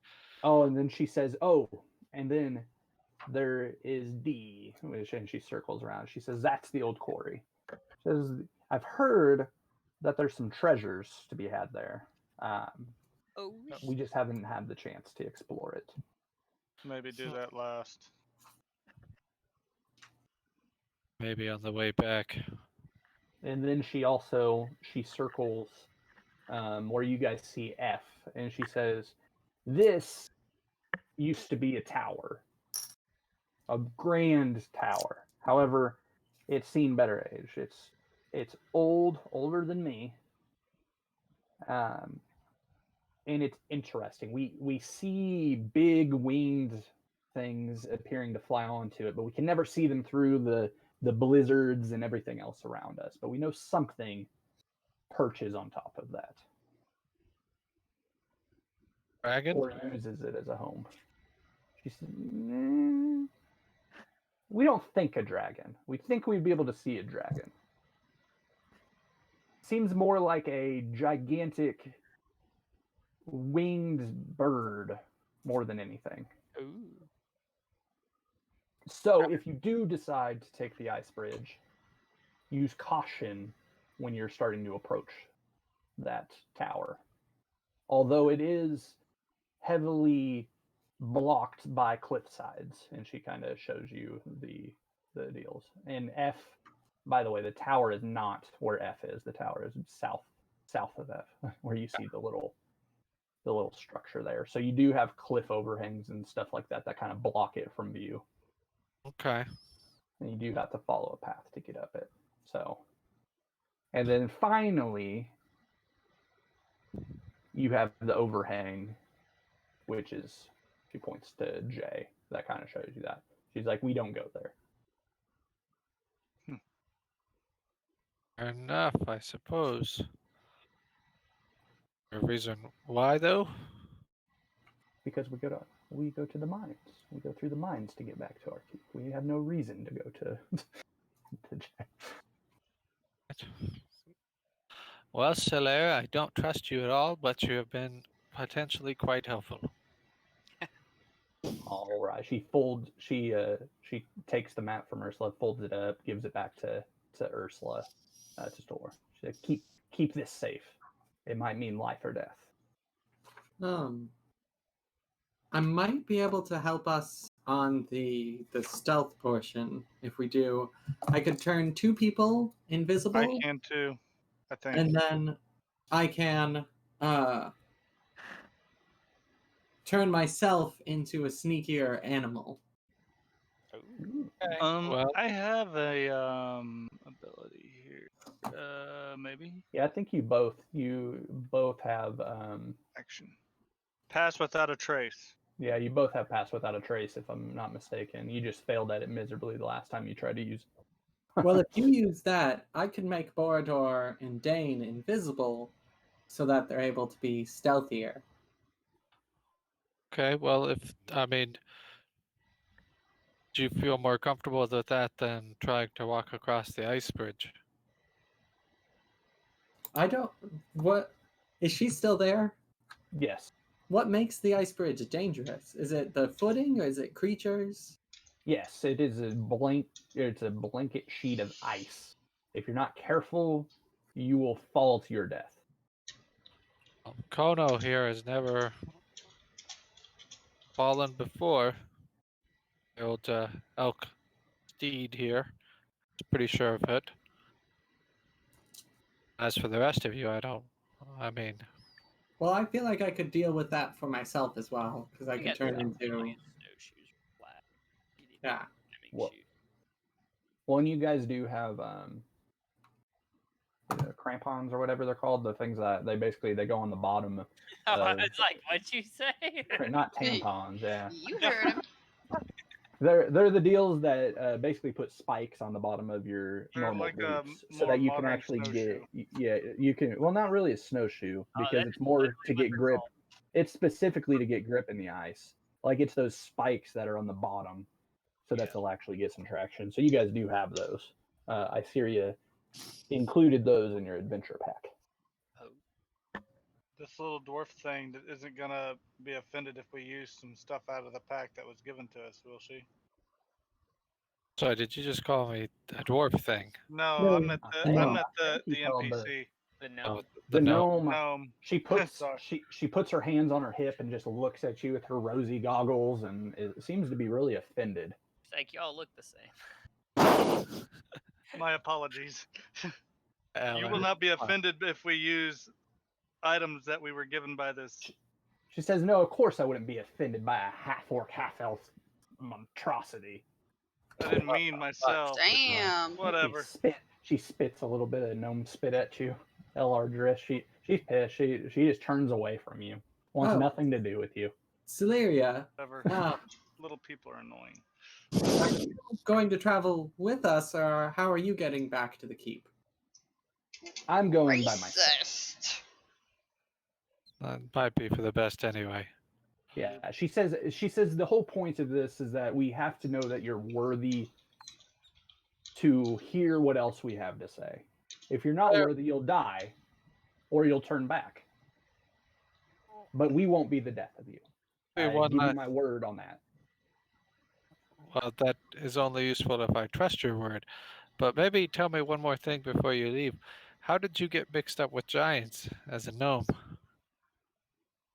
Well, what a funny story. So I was actually traveling in the past, just doing some hunting some rabbits. I love to explore. I came to Icewind Dale to explore places that no one else has ever been able to explore, and I heard a moaning going on. So I carefully approached, and I saw a frost giant that was just laying on the ground, grabbing its foot, screaming in pain. My gnome curiosity got the best of me, and I kind of wandered up to him and shyly asked him what the matter was. And knowing that I very well could be killed by this giant, but knowing that I was a quick and resourceful gnome, asked him what the problem was, and he informed me that he had a thorn in his foot. And I actually helped him remove the thorn, and he gave me favor in his circle. And So he you blessed don't- upon me some arcane magic, and has also made it so that I do not feel coldness whatsoever. So I have no fear of Arl, because she cannot have any power over me, because I do not feel the cold, and I do not fear the cold. Well, if you don't want to tell us the true tale right now, I understand. But maybe one day we'll get it from you. She just shrugs at you.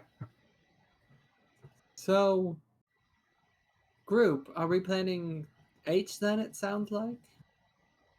I'm game Either for is. whatever. I mean, it sounded like you had very good abilities to get us through G. Unless Wait, so no I mean, mine?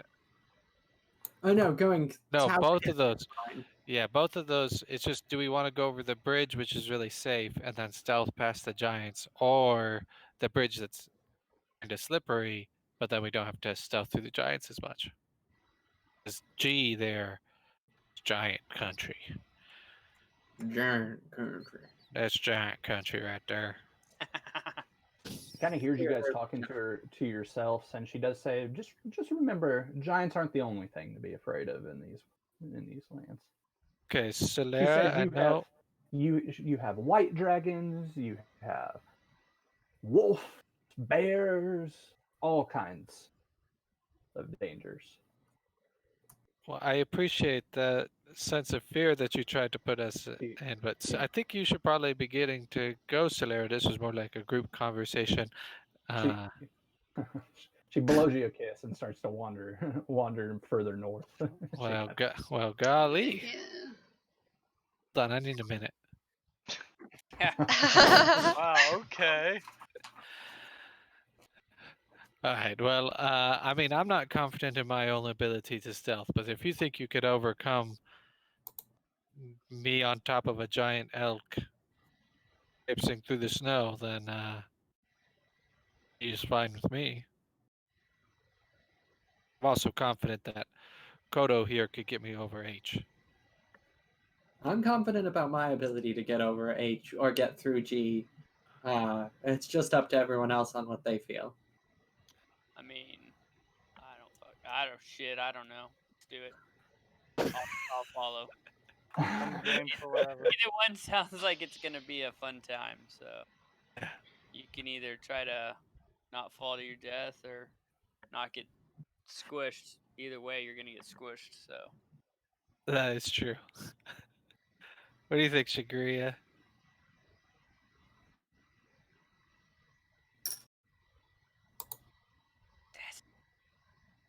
Oh wait, what?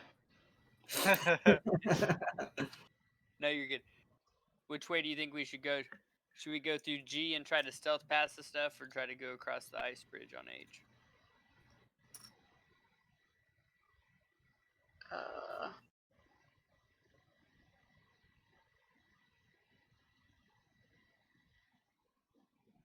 Will we be able to stealth past on G? Frost giants. Stealth fast? Yeah, frost giants. Oh, no.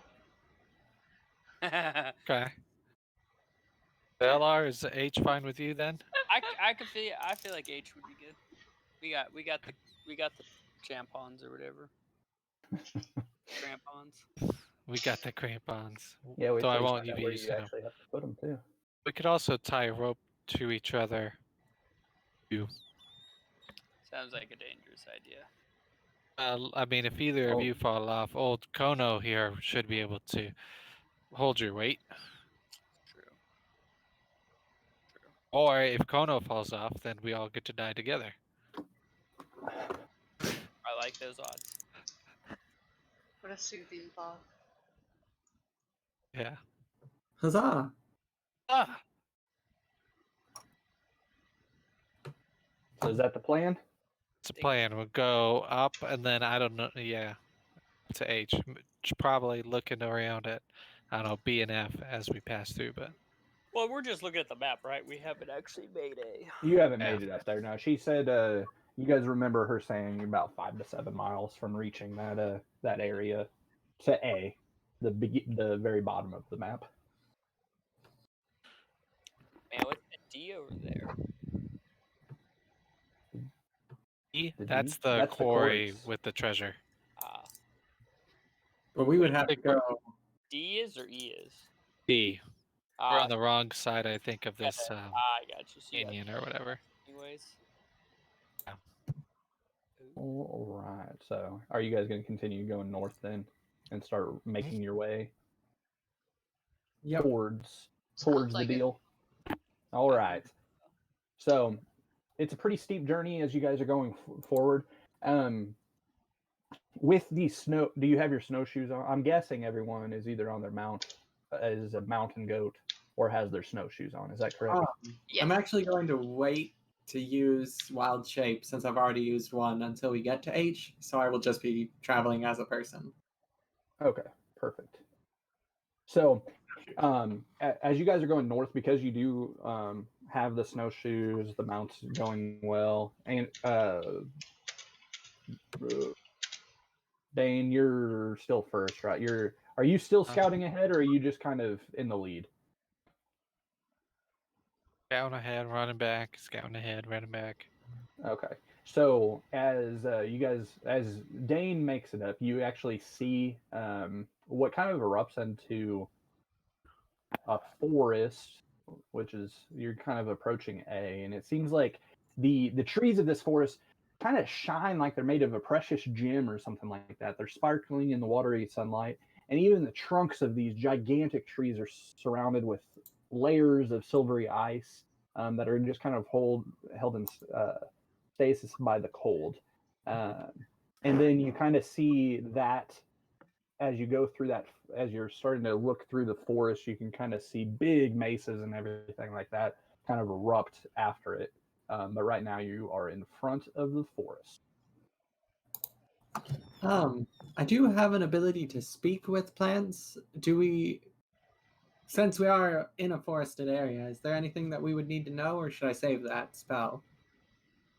No, I wouldn't. You don't need to go ahead and use it. Thanks, God. It's like there's some icy trees because it's cold outside and they gather Who ice. said that? Who said we shouldn't use it? Get into the woods. Somebody's after us. Borador seems to have this ghostly thing following him, just whispering advice every once in a while. God damn it, Borador. Sorry. And your cursed blade. He's haunted. It's that ghost blade. So, N- are you all together now? You're at the entrance of this forest. I believe so. Yeah, All right. So you can kind of notice as you all get up there that entrance of it is obviously that this is the path that the giants that you originally were tracking that they followed, because it's a huge type of path. You can see that it's about 500 yards long as it goes and reaches the mesas that are to the north. And as you guys are actually rolling through, go ahead and make an investigation check to see if you notice anything going on around you. All of you can make Yeah. it. What am I rolling? Oh shit. Which one would be the No, no. investigation? It Probably would be distracted by the Or wait, never mind. Man. someone. beautiful trees. Rolled a 20. Who is that? Oh, it's me. Natural 20. Look at that. Who is this amazing person that rolled a 20? Oh, myself. Oh. So as you guys are getting to the entrance of this and starting to actually go into the forest, Bordor happens to notice, and Elar Drisk and Shagria, they all kind of look towards the west and kind of notice like what looks like just snow sort of erupting out of the ground, as it looks like a giant. And then you see a couple animals with him that end up kind of erupting out of the snow and everything. But because you three saw it, they're not going to get sneak. They're not going to get to go first. But what you do notice is that a frost giant and what appears to be you can see what the image of this.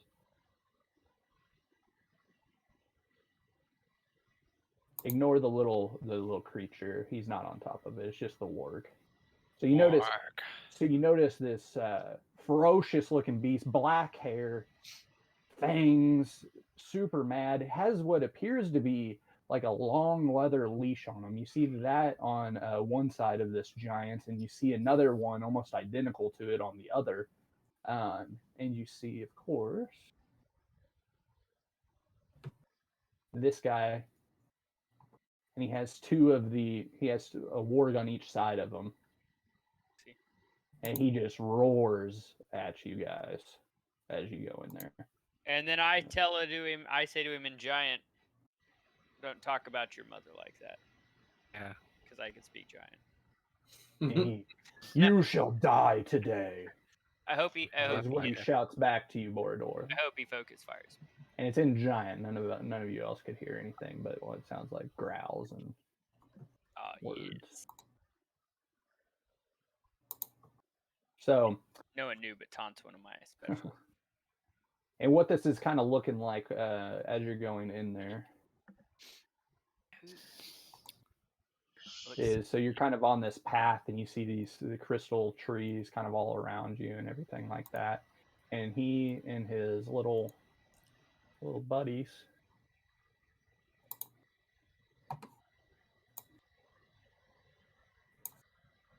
erupted up. That's too big. So god damn. He's 20 feet. So God maybe about that. And then you see his little. That's about right. You see one warg.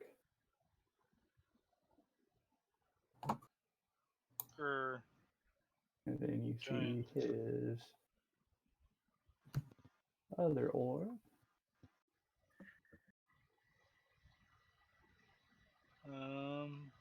One second, you'll see him in a sec. Okay. This is one of those that I had set, and then because I got the Storm King's Thunder refunded, it's no longer there. I had to remake it super fast tonight.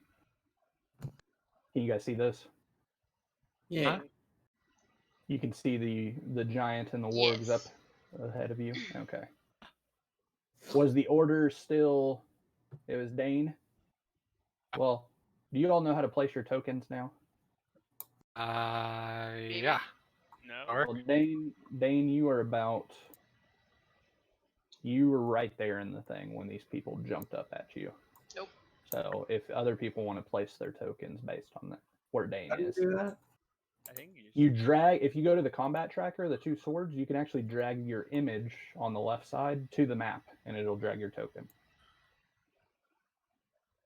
or you can do it from your character sheet. You can drag the little thing on the right side. I don't know why it's not working for me. Well, how about this? Who? I'm trying to move mine. It like looks like it, but it doesn't let me actually. Well, Bordor, where do you want to be? You just put me like to the caddy corner on the left side of Dane. So kind of in the trees. Yeah, it's Do you have an Okay. elk picture? I can get one for you. Not important if you don't. I'll just. No, I'll end up adding one. Where are you, Shigria? In the back. We're gonna act like you are about right here. Yeah, and I would be in the middle. LR. Okay, and we got Ursula right here. LR Drisk, where are you? How do I stop call lightning? Yeah, I guess I don't need that too. I LR? get rid of that. Somewhere in LR the back. Drisk. There we go. I'm here. Yeah. Okay. But in front of the sorceress? Or behind her? Behind her. Kidding. Okay, so that's where you guys are. Go ahead and roll initiative.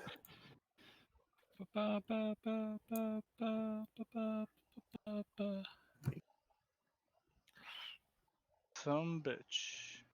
You need to remove the effect on me. And on me, because I don't have call lightning at the moment. And when you get the chance, you should throw my defender in there somewhere.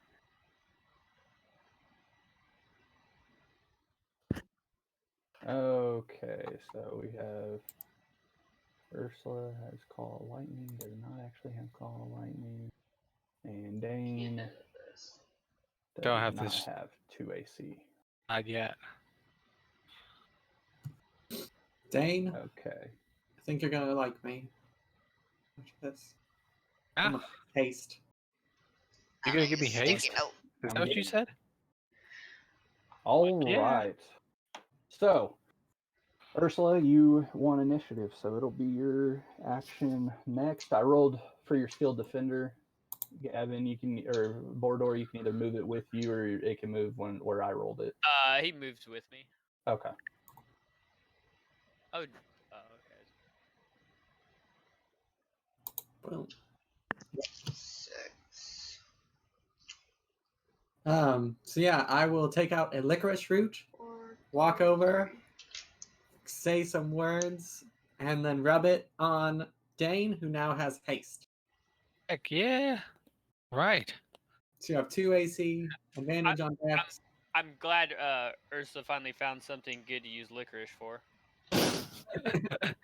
Oh, cool. It actually did it. 2 AC, advantage, and saving and dex. That's cool. And then I don't really have anything to do as a bonus action. Lazy. So I don't have Shillelagh. So yeah, that is my turn. All right. Perfect. So, as you cast your spell on Dane, and he seems to be energized and everything like that, you see this frost giant that in each of his hands, he currently just still has these big leather ropes, leashes, whatever you want to call them. And he's just holding these wargs back. Shigria, it is your turn. I am going to cast Fireball. Hey, On that's the- a good move. Fireball. Snagord. Okay, let's see here. I guess On that's Snagor. Yeah, I the think you giant. can hit all of them. Bordor, when you insulted the giant, Mhm. he said, "I am a Snagor, and I will kill you." Just so you know his name. That's how you guys know it's Snagor. And these are my wargs, Snagor. Feel like it's trying to talk to us. How do I target again? You control click it, whoever you're trying to. Oh, Or it's about to do some damage. I should target all three, right? Because they're gonna get hit. So you see Shigria build up this fire as she She looks like she's probably aiming it right into the middle of these creatures Oh, that's based on the her wrong one. targets. Here we go. Fireball. One of them failed. Snagor, yes, the ice giant or frost giant. Then that's really 25, right? Because one of those ones becomes a 2. Yes. Oh, because your one and ability, it's yeah. fire, which is my specialty from my my So I just need to. draconic. So the giant actually took 25, and then what does it? Your draconic is fire. The What does that do? Add elemental 2? affinity. Yeah. Oh, yeah. That's plus 2 damage. Yeah. Manually change it, and then I'll I add it don't- to your character in a little bit. Yeah, I was trying to find it to like So, put it in there, but I just had to make a note of it.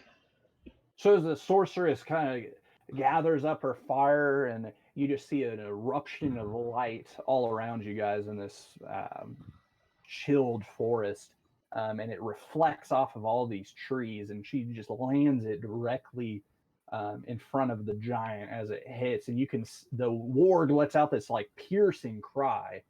The one that's a little further north of you guys lets out this piercing cry, and just seems to be taken aback.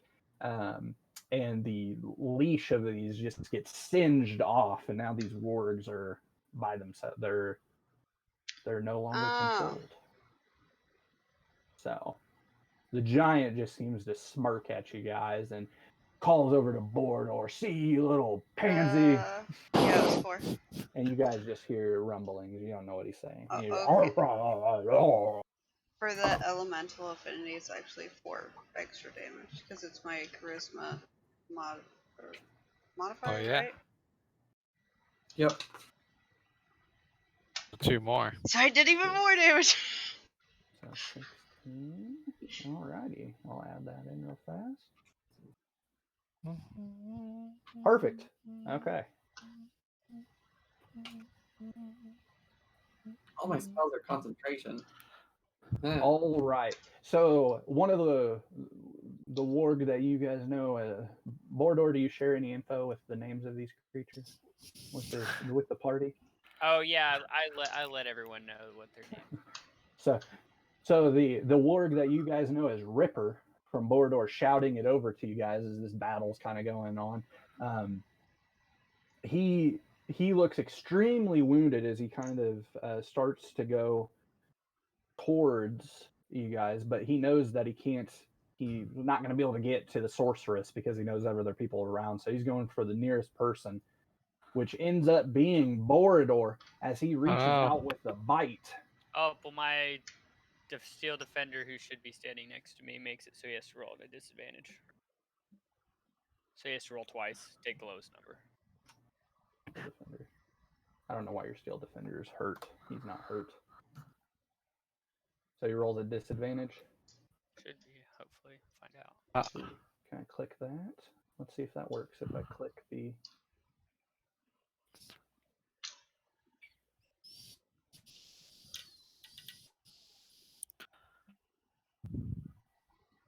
There, it was the steel defender was making it a pain in the ass to click on board. Oh, easy. I gotta get him down to a little chihuahua size. That way he's a little easier.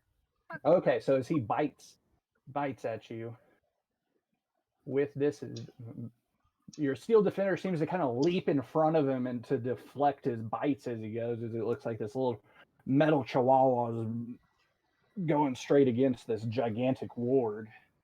Tink, tink, tink.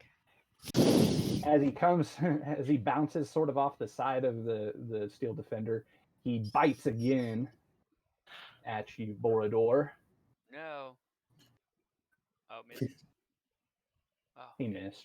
He takes the lowest. No, he still is it disadvantage only for one? It's only for the first one, and then I can do it on the second one then. So I'll use my protection. He would have missed. He would have missed anyways because he rolled the 15 first, so you don't need to waste it. All right, so he just kind of coils back at you and kind of digs in his back legs as he just kind of snarls at Borodor. Yeah. And then his companion Snapper sees that his buddy is in trouble and comes up to the other side as he also bites Oh no. at Borodor. I think, can I make him Correct. deflect again? Right? No? It uses up the reaction, so now he Yeah. doesn't. Next turn you could use Yeah, it, but not no, this that's what I one. was- So I'll go ahead and make this one with disadvantage then. Okay. Sporador is next to me. All right. So he leaps at you, Borodor, and again just gets deflected off of what look. How does that work? Could be a shield or something. Dane? Is it a probably. shield? Is My it like shield. Whatever, yeah. kind of deflects his bite down, and then as he coils back, he lunges at Borodor one more time. And this time it lands true as he bites down on your leg, Borodor, as you kind of, I'm guessing, let out a piercing howl. Who knows? I was As he bites.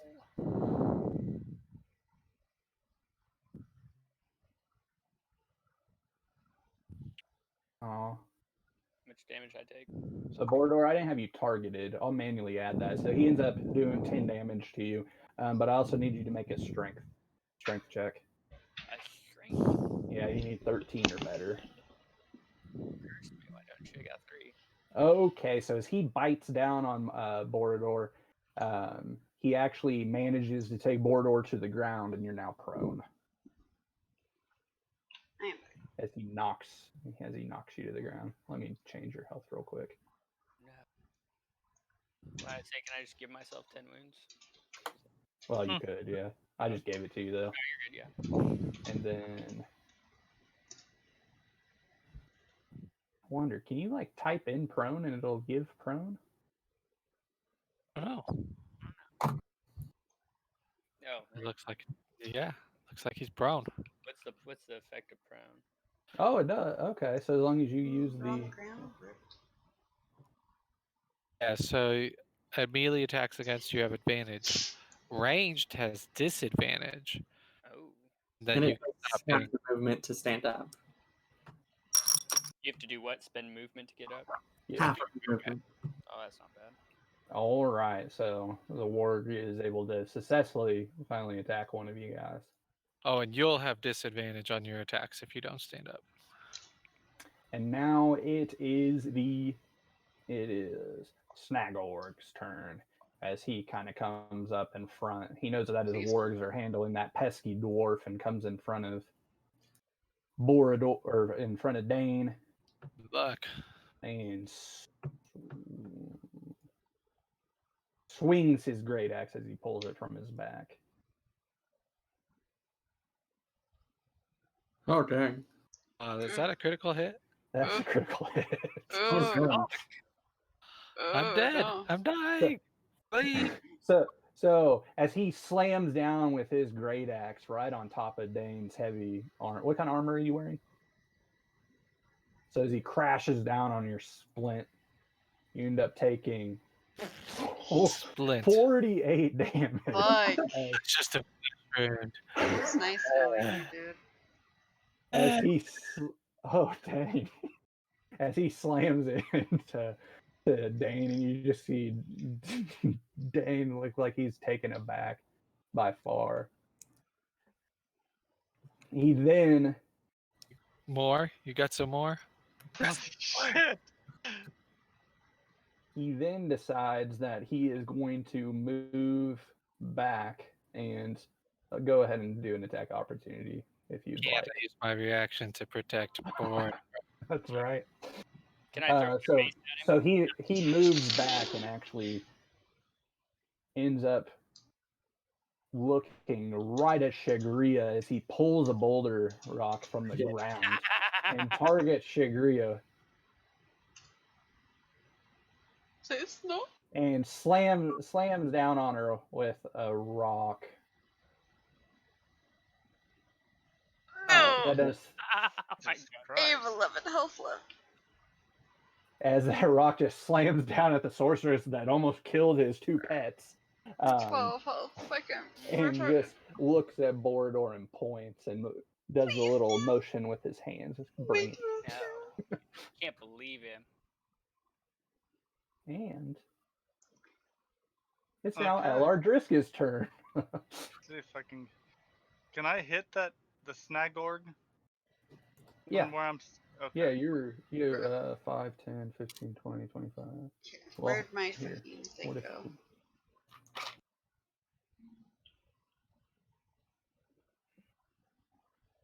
Why is it not telling me the feat? Oh wait. Yes, you Here. can. You can hit him now. Oh, alright, I'll go 5.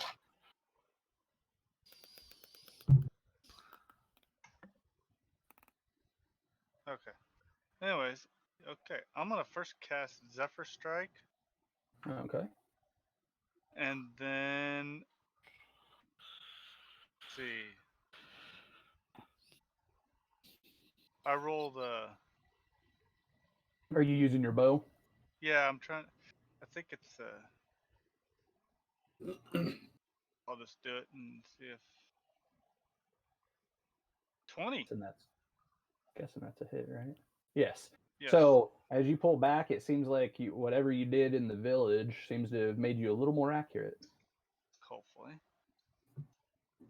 And then I. Yeah.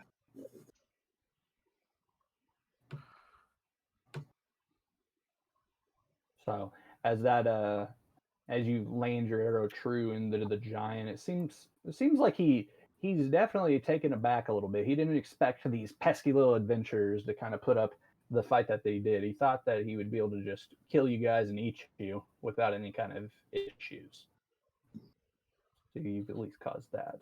Are you attacking him again? Yes, sir.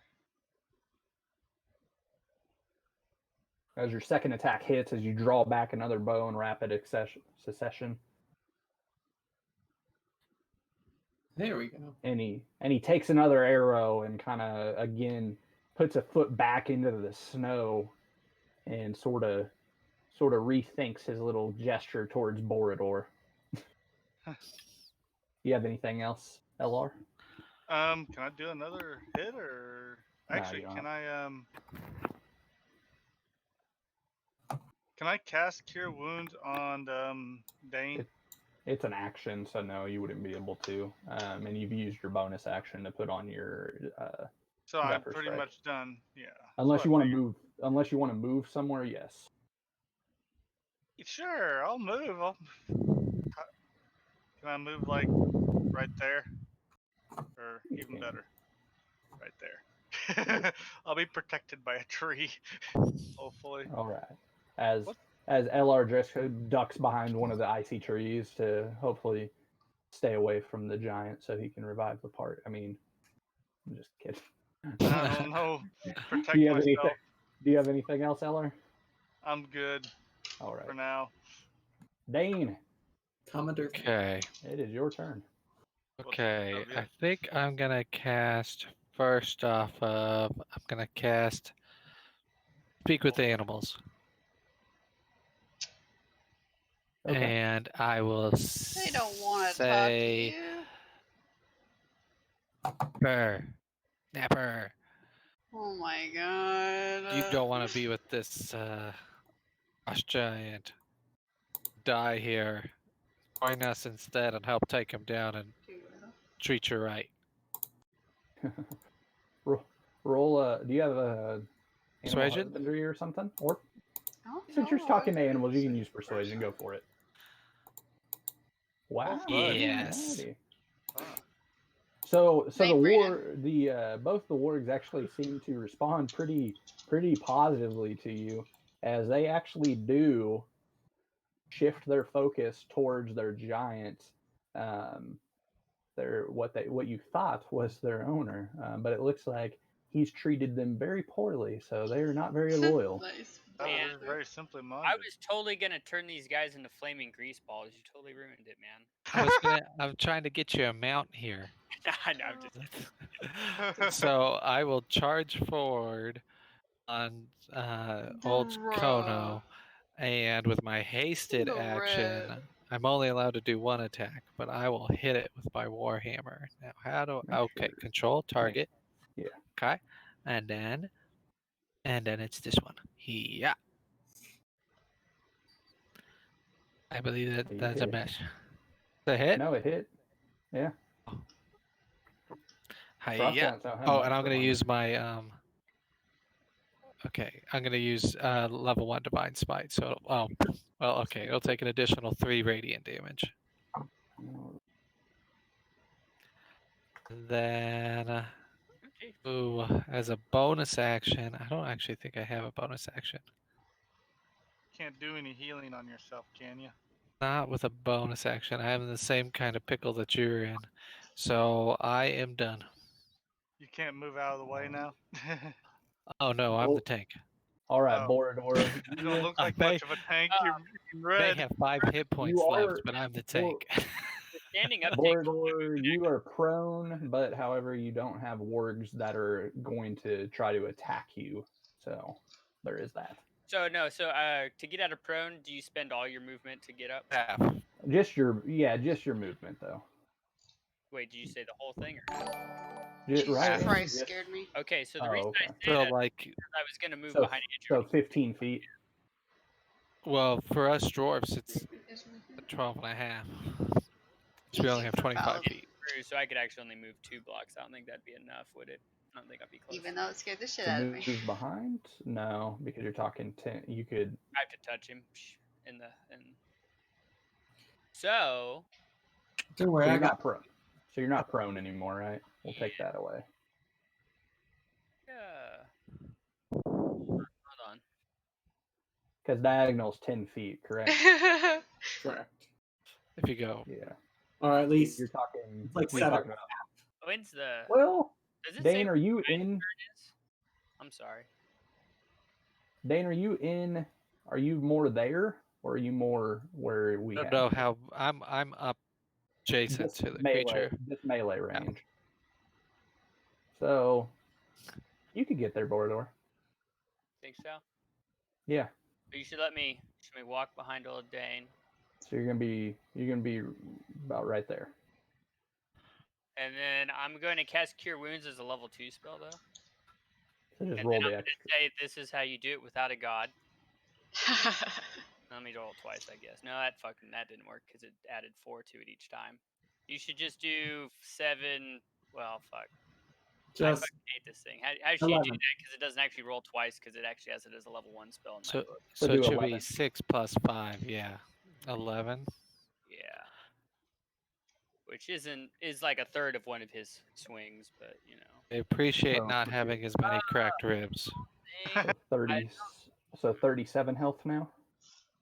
Yeah, which what I would like to do, my steel defender, he should be able to move while on my turn, right? Correct. I would like to move him to the left of Dane. He should be, but I think he has a movement of 40, if I remember right. He does. Yeah, he has a movement of 40. Right there. And then that'll be the end of my turn.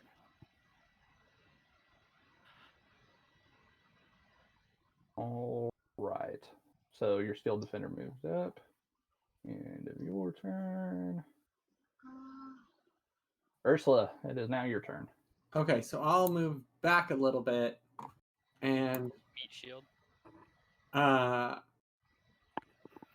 will cast Cure Wounds. I will do it at a second level as well on Shagria. Boom. Oh, nice. So for And then add another 5 to her. yep. And then, because I can only cast it at a first, I'll cast Cure Healing Word at Dane. And you're gonna you'll take care of the healing from that. 7. Nice. I am now bloodied. A lot better than you were. Who would think Actually, that did it that take would- it off this? Did it take off the I don't think it added the 5? It did the 5. I don't think it did Okay, the okay. other 5. Yeah. Fine, it was just 5. I was looking at the wrong line. And that is all I have. Perfect. Because that's a All movement right. bonus and an action. Shagria, it is now your turn. Okay.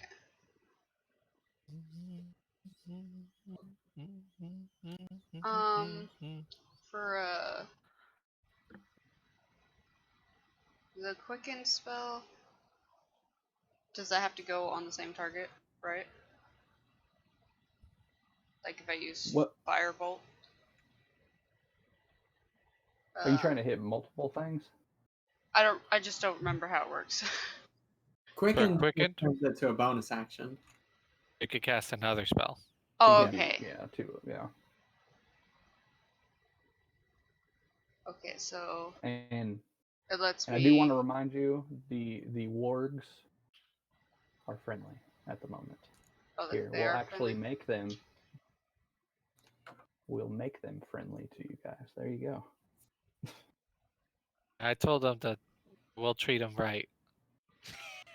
Nice. Okay, well, I'll I translate for you. want since to. So what's that red thing over here to the side that I only see part of? I was trying to figure that out too. I think it's a What is dice. it? It won't let me see it. Oh, it's because I had to pull the image, and it's a part of a dice. Oh, okay. Fair enough. It's a gem. Oh, nice. Hey, don't tempt me.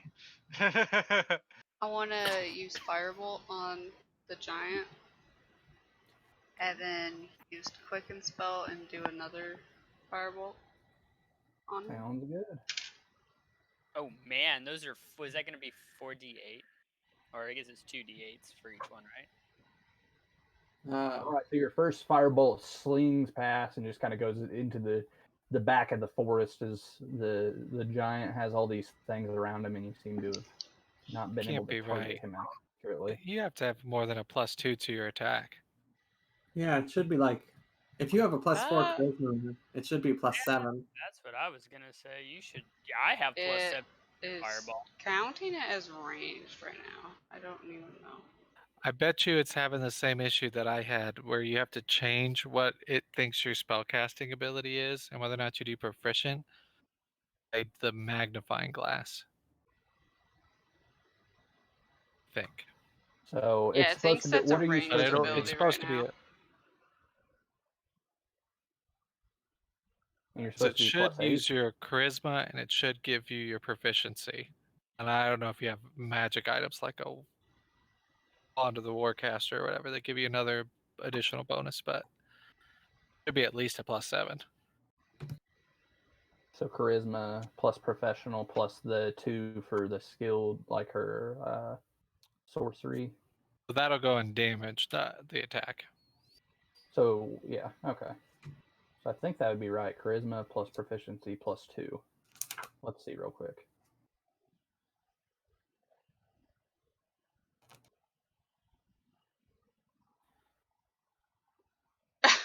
Well, now it doesn't even roll an attack. So should it stay ranged? Ooh, how did I fix it for myself? Yeah, I don't even know because for mine it just auto did it. I so think it would have to be ranged, but with charisma as the. Oh, that's gonna be a +9 though. Jesus.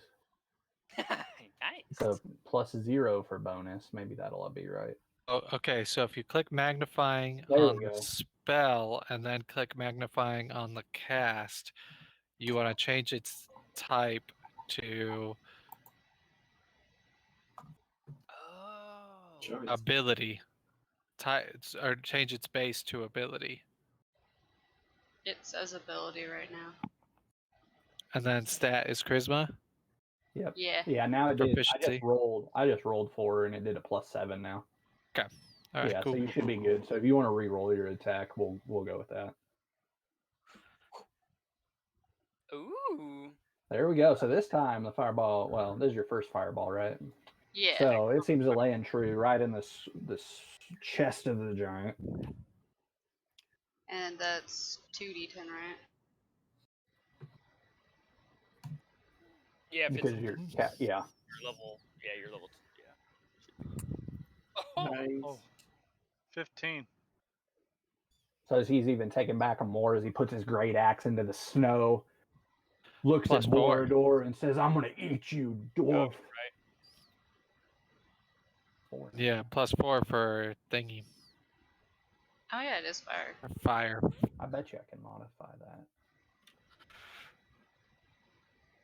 And if you can make it 2d10 +4, then it'd just be. Yeah, I don't know how to make it do that. Yeah, I don't know how to add the dice to it. There's a Oh. way to do it. What do you gotta do? You gotta click. If you click the magnifying glass to the right of the damage, it has a little edit Multi. thing that Yeah, but how do you do another dice? No. Oh, is it plus? you hit plus add item. Oh, do you do +2 or do +1? Let's She does find it. +4. It Well, should be +4 2d10 bonus, +4. but Yeah. on the multi is what I'm talking about. Try 2. I just need to remember to not. No. Need to like give him health back too.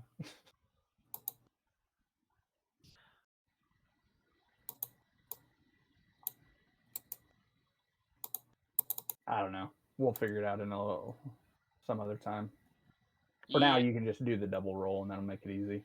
we'll just- So, yeah, so that was and then you still have your quicken spell to do another Yeah. one. All right. Oh, no. Yes. Yeah. So this one flings past him and goes into the forest, as he still looks like he wants to eat Borodor. mm, All right, Borodor. Since your steel defender did not attack, you just moved him. Would you like him to attack at the giant, or do you want him just to sit next to you? does the attack? Can he attack or does I think it uses your react? bonus action. I'm gonna wait. I'd rather use his defense action. Alrighty. So now it's Ripper. It's old Ripper's turn, but this time Ripper's not attacking you guys. Ripper is going up to his old companion, and then you see Snapper also go up to his old master. And Ripper, do not want him to have.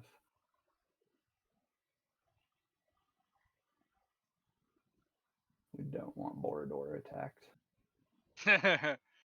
So as he leaps to bite at the giant as he comes down, but ends up Attacked by your missing own him with the first doggos. bite as the giant kind of brushes him across, and then he attacks him again, misses him again. He just can't seem to bite his old master. And then Jump. Snapper does the same thing. Snapper bites at his other heel as he comes in. Snapper lands his teeth into the giant's gigantic legs. He ends up getting a good bite as he pulls down and drag the dice down, and it will create a new line. Ah. If you just pull it down, it'll duplicate whatever the line is above it. You just wouldn't want to do the bonus for the second D10. That's right. Yeah. And then Snapper strikes again towards his master. Snapper. But this time he misses and Snarl. That's Snagorg. All right. The giant seems extremely frustrated as he picks his great axe back up from the snow. What I wanted to do. And ends up moving towards his little old What the hell? warg Snapper and strikes down on him. Ooh, Give disadvantage. I will protect Snapper. doggo. Actually, I can't. Never mind. Snapper's not the one next to me. Ripper's the one next to me. Yeah. Well, Steel Ripper- Defender would have to do it.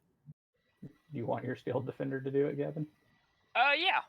Go for Okay. it. Because he's still So got. we Yeah, will- he technically has. So we'll give him disadvantage on this roll as he comes down with his great axe Aw. and just crushes his little poor his buddy. Rip And doggo. you just see poor Snapper just snaps to the ground, and any hopes that Borodor had of that as a mount have just gone out the window. Hey, it's Dead, or is he just unconscious? He is unconscious currently. We'll save you, Snapper. Wait, Let me double check that. I don't know. Or dang it. Yeah, snapper. Could be just unconscious because you have to go negative Yeah, you gotta hit roll. points. Well, it exceeded his hit points by 11. Yeah, I'd have to go to negative 26. Yeah, you would have to go to negative 26 to instant kill. Oh, double his health. Gotcha. Okay. As he then puts his focus back on his other warg as he comes down. This one I can disadvantage. All right.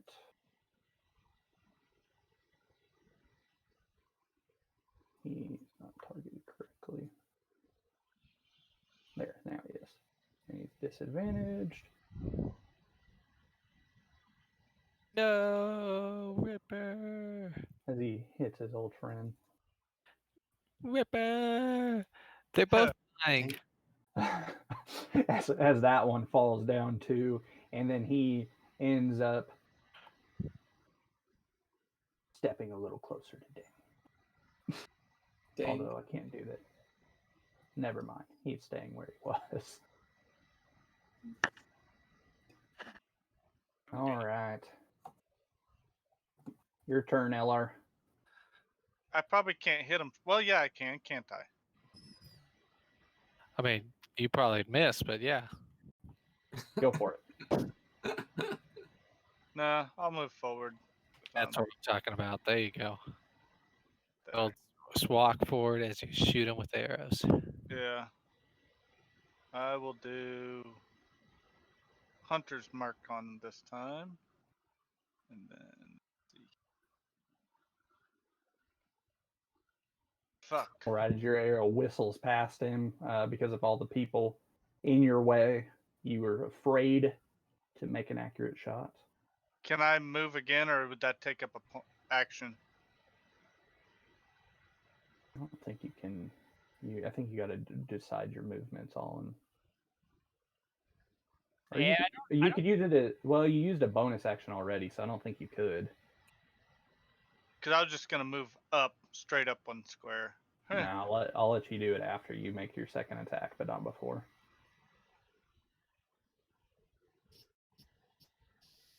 That's So as better. this one hits him in the shoulder, as you pull back, go ahead and roll your damage. Nice.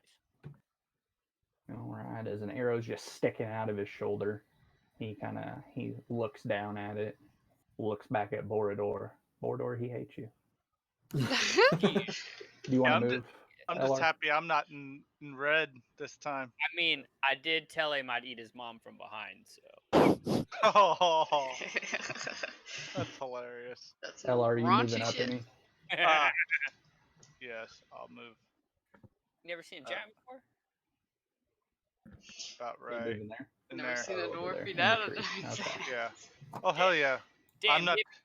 Dane, it is your turn. All right, I will jump off my elk and land next to Ripper's prone body and then lay a hand on him and heal him for 30. Using all of my pool. Dang. You only have to waste 26. Okay. I will keep Or 4. you have 4. And So I, Ripper jumps back up, ready to go. Maybe I'll actually hit him. you go for the eagles from behind. And he- I'll and- keep him at the front. And he does seem to look at you affectionately, Dane. One. All right, here we go. And then with my hasted action, I will hit the frost. Oh, am I targeting right? I think I am. Yeah, you did. Frost giant with my hammer. And it is a hit. I will go ahead and use one more because, why not? An 8 radiant.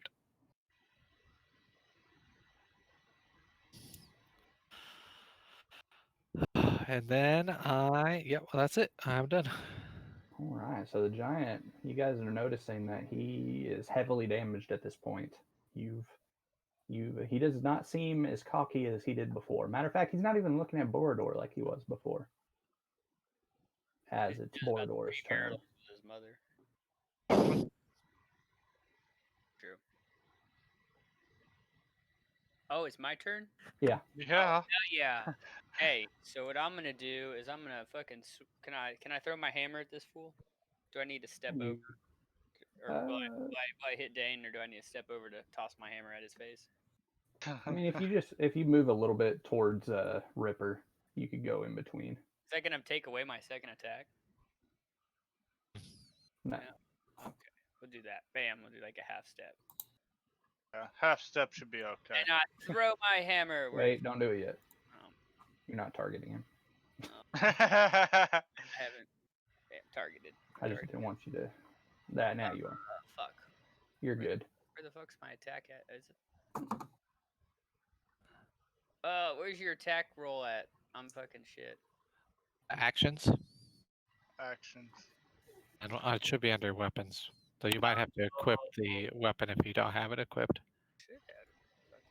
Which one are you using? Your Warhammer I had my warhammer equipped, but I don't or know. your Ghost Blade?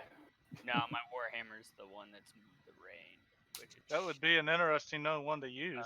okay. I don't. It says everything's in my bag actually. No, it's there. If you go. Yeah, but it didn't have it equipped. It just like had it, Oh, gotcha. I don't know. So wait. So then I'm like my inventory. No. Fucking god damn it. doesn't have it Inventory, equipped, that's- make sure it's equipped and not in a bag or not carried. Just do this because it's my intelligence plus. I 4. show there. I'll just roll like this. Bam. 19. Did I hit him? There you go. You hit him. Yes. Okay, so I'm also going to use Arcane Bolt with that. So I'm going to roll a d8 plus 1, and then I'm going to roll 2 d4s. Do it. Where the fuck is this d8? I wish these would say what they were when you hover over it. God damn it. D8. If you need to, you can right click and click arrange dice, and then it'll put them, and then it's the fourth from the left. Okay, bam. So I hit him for 7 plus 1, so 8. And then 2 d4s, which is 6 extra damage with Arcane Bolt. 14 extra damage. And then I'm going to do a second one. Throw my mace at him. Dude. Can you throw it twice? Yeah, because it immediately like hits him and then it disappears and comes back to my hand. Sure. Ah, critical one. Oh. No, is something bad gonna happen? Well, let's find out. Let me see. So you know what? I was watching this video and they were like, someone actually was saying how they think that the roll a d20, Gavin. roll a d20. They think the fumble bullshit is not a good thing. Is that on Reddit? I saw that post too. I thought it was. I mean, they had some good points, but at the same time, their stuff was stupid. Like you fumble and like your weapon breaks in half, and I was like, well, that's just fucking stupid. Maybe you miss grabbing it and it freaking spikes you in this. No, Gavin, you're gonna miss out on any actions you have left. Okay, sweet. So I just missed, and that's it. And my defender will just stay where he's at. Won't do anything with him because his All turn's right. after mine. Ursula's turn. Okay. At second level, I will cast Healing Word on Snapper. So heals for 8. And then, because that's only a bonus action, I'm going to produce Flame and throw that at Snagorg. Oh, nice. Org. And you hit. Oh, Crap.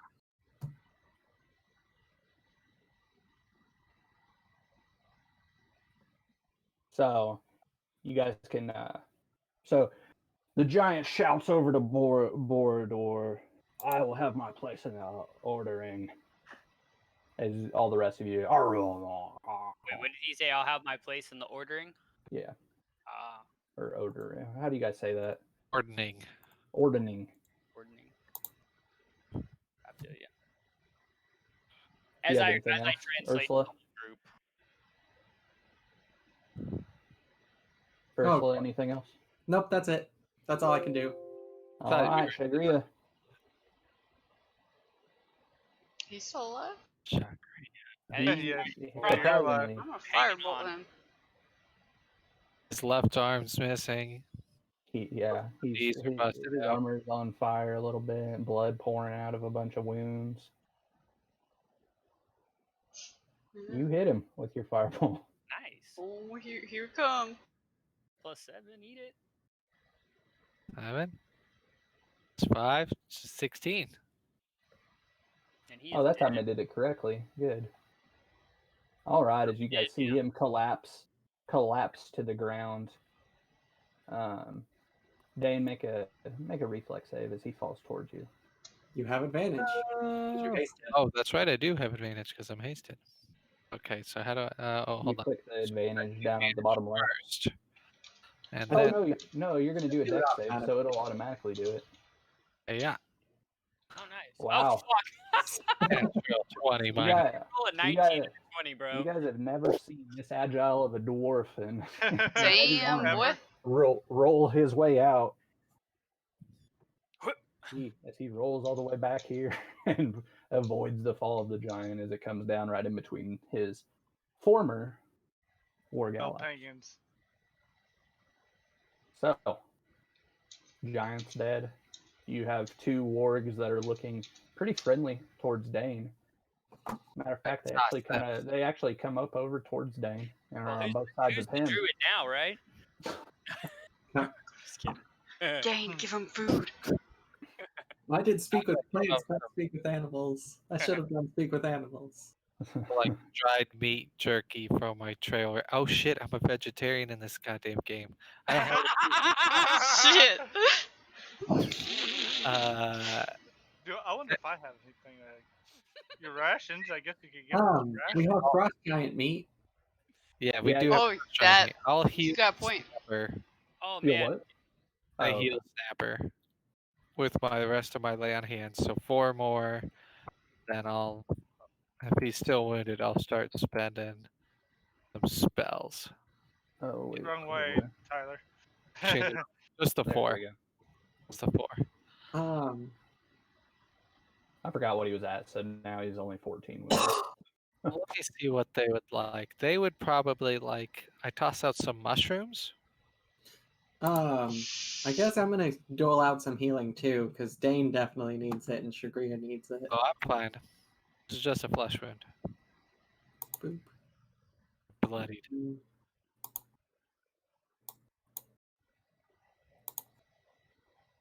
Does the frost giant happen to have like doggy treats that it kept on it? Are you searching? So it's just frost giant. All right. Do an investigation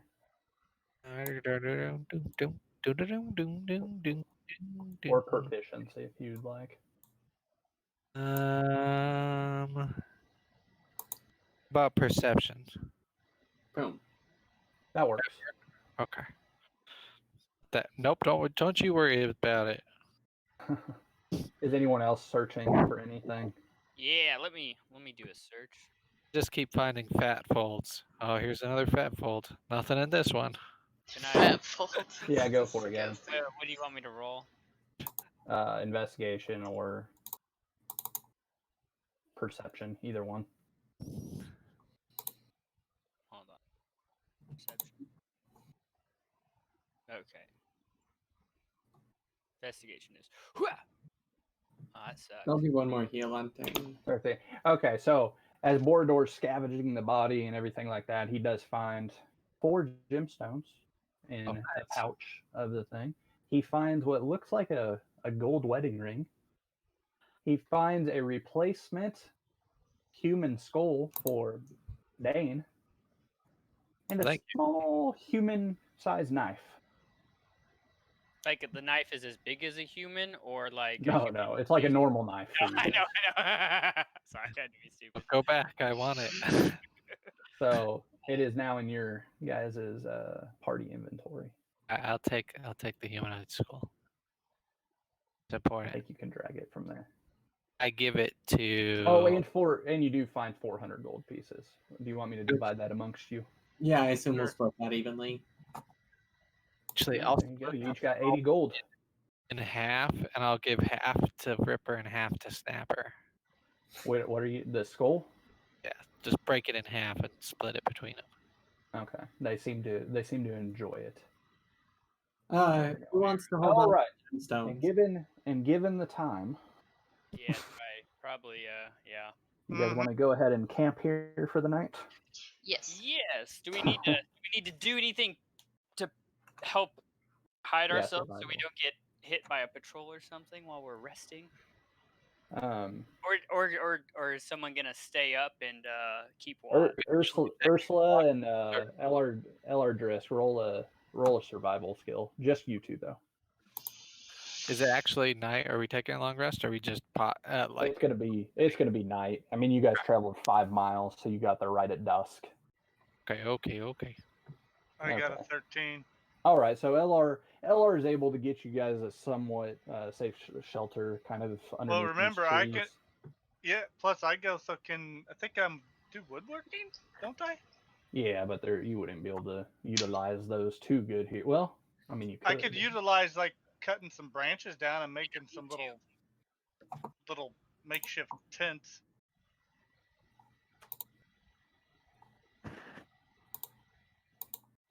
Sure. That's not what I meant to do. Let's see. LR, you just managed to you managed to get some kindling for firewood or for the fire, so that's good. So, and I'm guessing you guys are keeping these 2 wargs for now, and we'll discuss what you're going to do with them next Yeah. session. Yeah, that sounds good. You don't want to release them into the wild. There'll be some. Well, I'm actually going to ask him since Speak with Animals last 10 minutes. I Okay. imagine we can RP that. Yeah, go for it. Oh, okay. So you're asking them if they'd rather If be you want, we can do it venturing. now if you want. Okay, well, yeah. Here, I'm going to roll D20, and here's how we'll do it.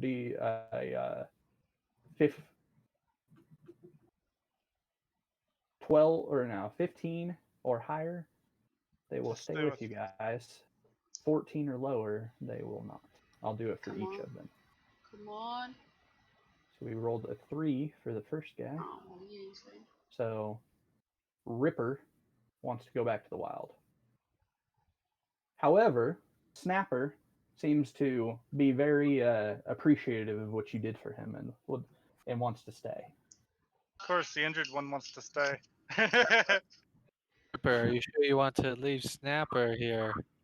Not, I understand that you like to go in the wilds. We travel the wilds quite frequently. Perhaps you would hunt better in a pack with us than on your own. Be like that. Oh, Ripper. let's I see. roll a roll a skill check to see if you can persuade old Ripper. Oh, there it is. Okay. My time to shine. Here it goes. Hiya. Okay, yeah, there you go. Yeah. All right. So it seems as if he is reconsidered, and Oh. he's gonna. It seems like you've convinced him to stay with his buddy Snapper. Snapper and Ripper. All right. 2 more mounts, and then we are a fully mounted party. They probably get around the Now I snow gotta better look up too, word don't they? mounts. Yeah, they do. They're Okay. made for this terrain. Winter They're better wargs. than any damn mountain goat. All right, guys. All right. We'll say Elardris was able to make you some suitable shelter for the night. You have 2 wargs that are also helping Probably keep they'll guard. probably be our. You have a dead rotting frost giant not too far away from you guys. Hell, we could probably cut up his skins and make. Oh, I yeah. don't know. Ripper, I don't know. if you want to eat the frost giant, I don't mean to eat it. Fuck Okay, so Ripper and Snapper both seem to run over to the frost giant and just start devouring him. that's good. They don't seem to have any love towards their old master. Hey man, food. So you just At see least we blood don't have to worry about all feeding over the them. snow. Instead of white, you see a It's lot all of red, red. crimson. Are you sure that he has red blood and not like green or purple? See royalty? Is it blue? True. All True. the black. That's all the blood. If you can see that, or am I the only one seeing it? I don't You're see the only one anything. to see. Oh, now I What? see it. That's The hilarious. squiggles. Squiggles. Couldn't have just put a blop down? No, I can't. It only gives me a pencil. Oh, I think. Yeah, it only gives me a pencil. that'll be good. But all right. Do we level to 7? Oh, I should have Oh. went over there Let to me the see what dice and that- seen let me if see it what was. that encounter was worth to you guys. I should have went over and seen if the dice was any kind of anything of value. I think that Frost Giant was playing Dungeons and Dragons before we came over, and How much experience do you guys need to go from 6 to 7? I don't know. The full amount, I imagine, because we just leveled to 6. Yeah, nah, it'd only be worth 4,100 experience, so it's not enough. And that would be considering. Well, yeah, you'd get credit for the wargs, but no, it won't be enough to level you guys this time. All right, fair enough. Yep, fair. But you gained some cool items. You got the ghost blade, you have a weird dagger, and you have 2 wargs. Pretty good night. And the gems and everything. And I wasn't able to see any of that shit. Where do I go to see It's it? under your party inventory. Already So have the little Oh, that's right. yeah. so you guys can divvy that up. What's the unidentified item? Or who has that? Which one is that? The dagger? Is that what that is? The unidentified item? Yeah, that's that dagger that no one knows what it is yet, just that it's super sharp. Okay, has no one put it in their inventory? I think Gavin has it technically. Well, Gavin might drag it over and put it in his deal. No. No, it's staying in the party. Oh, Alrighty. Well, I think I'm gonna hit the hay. Yeah, I'm gonna end the stream now. Sounds good. Next Sunday or whenever. Yep.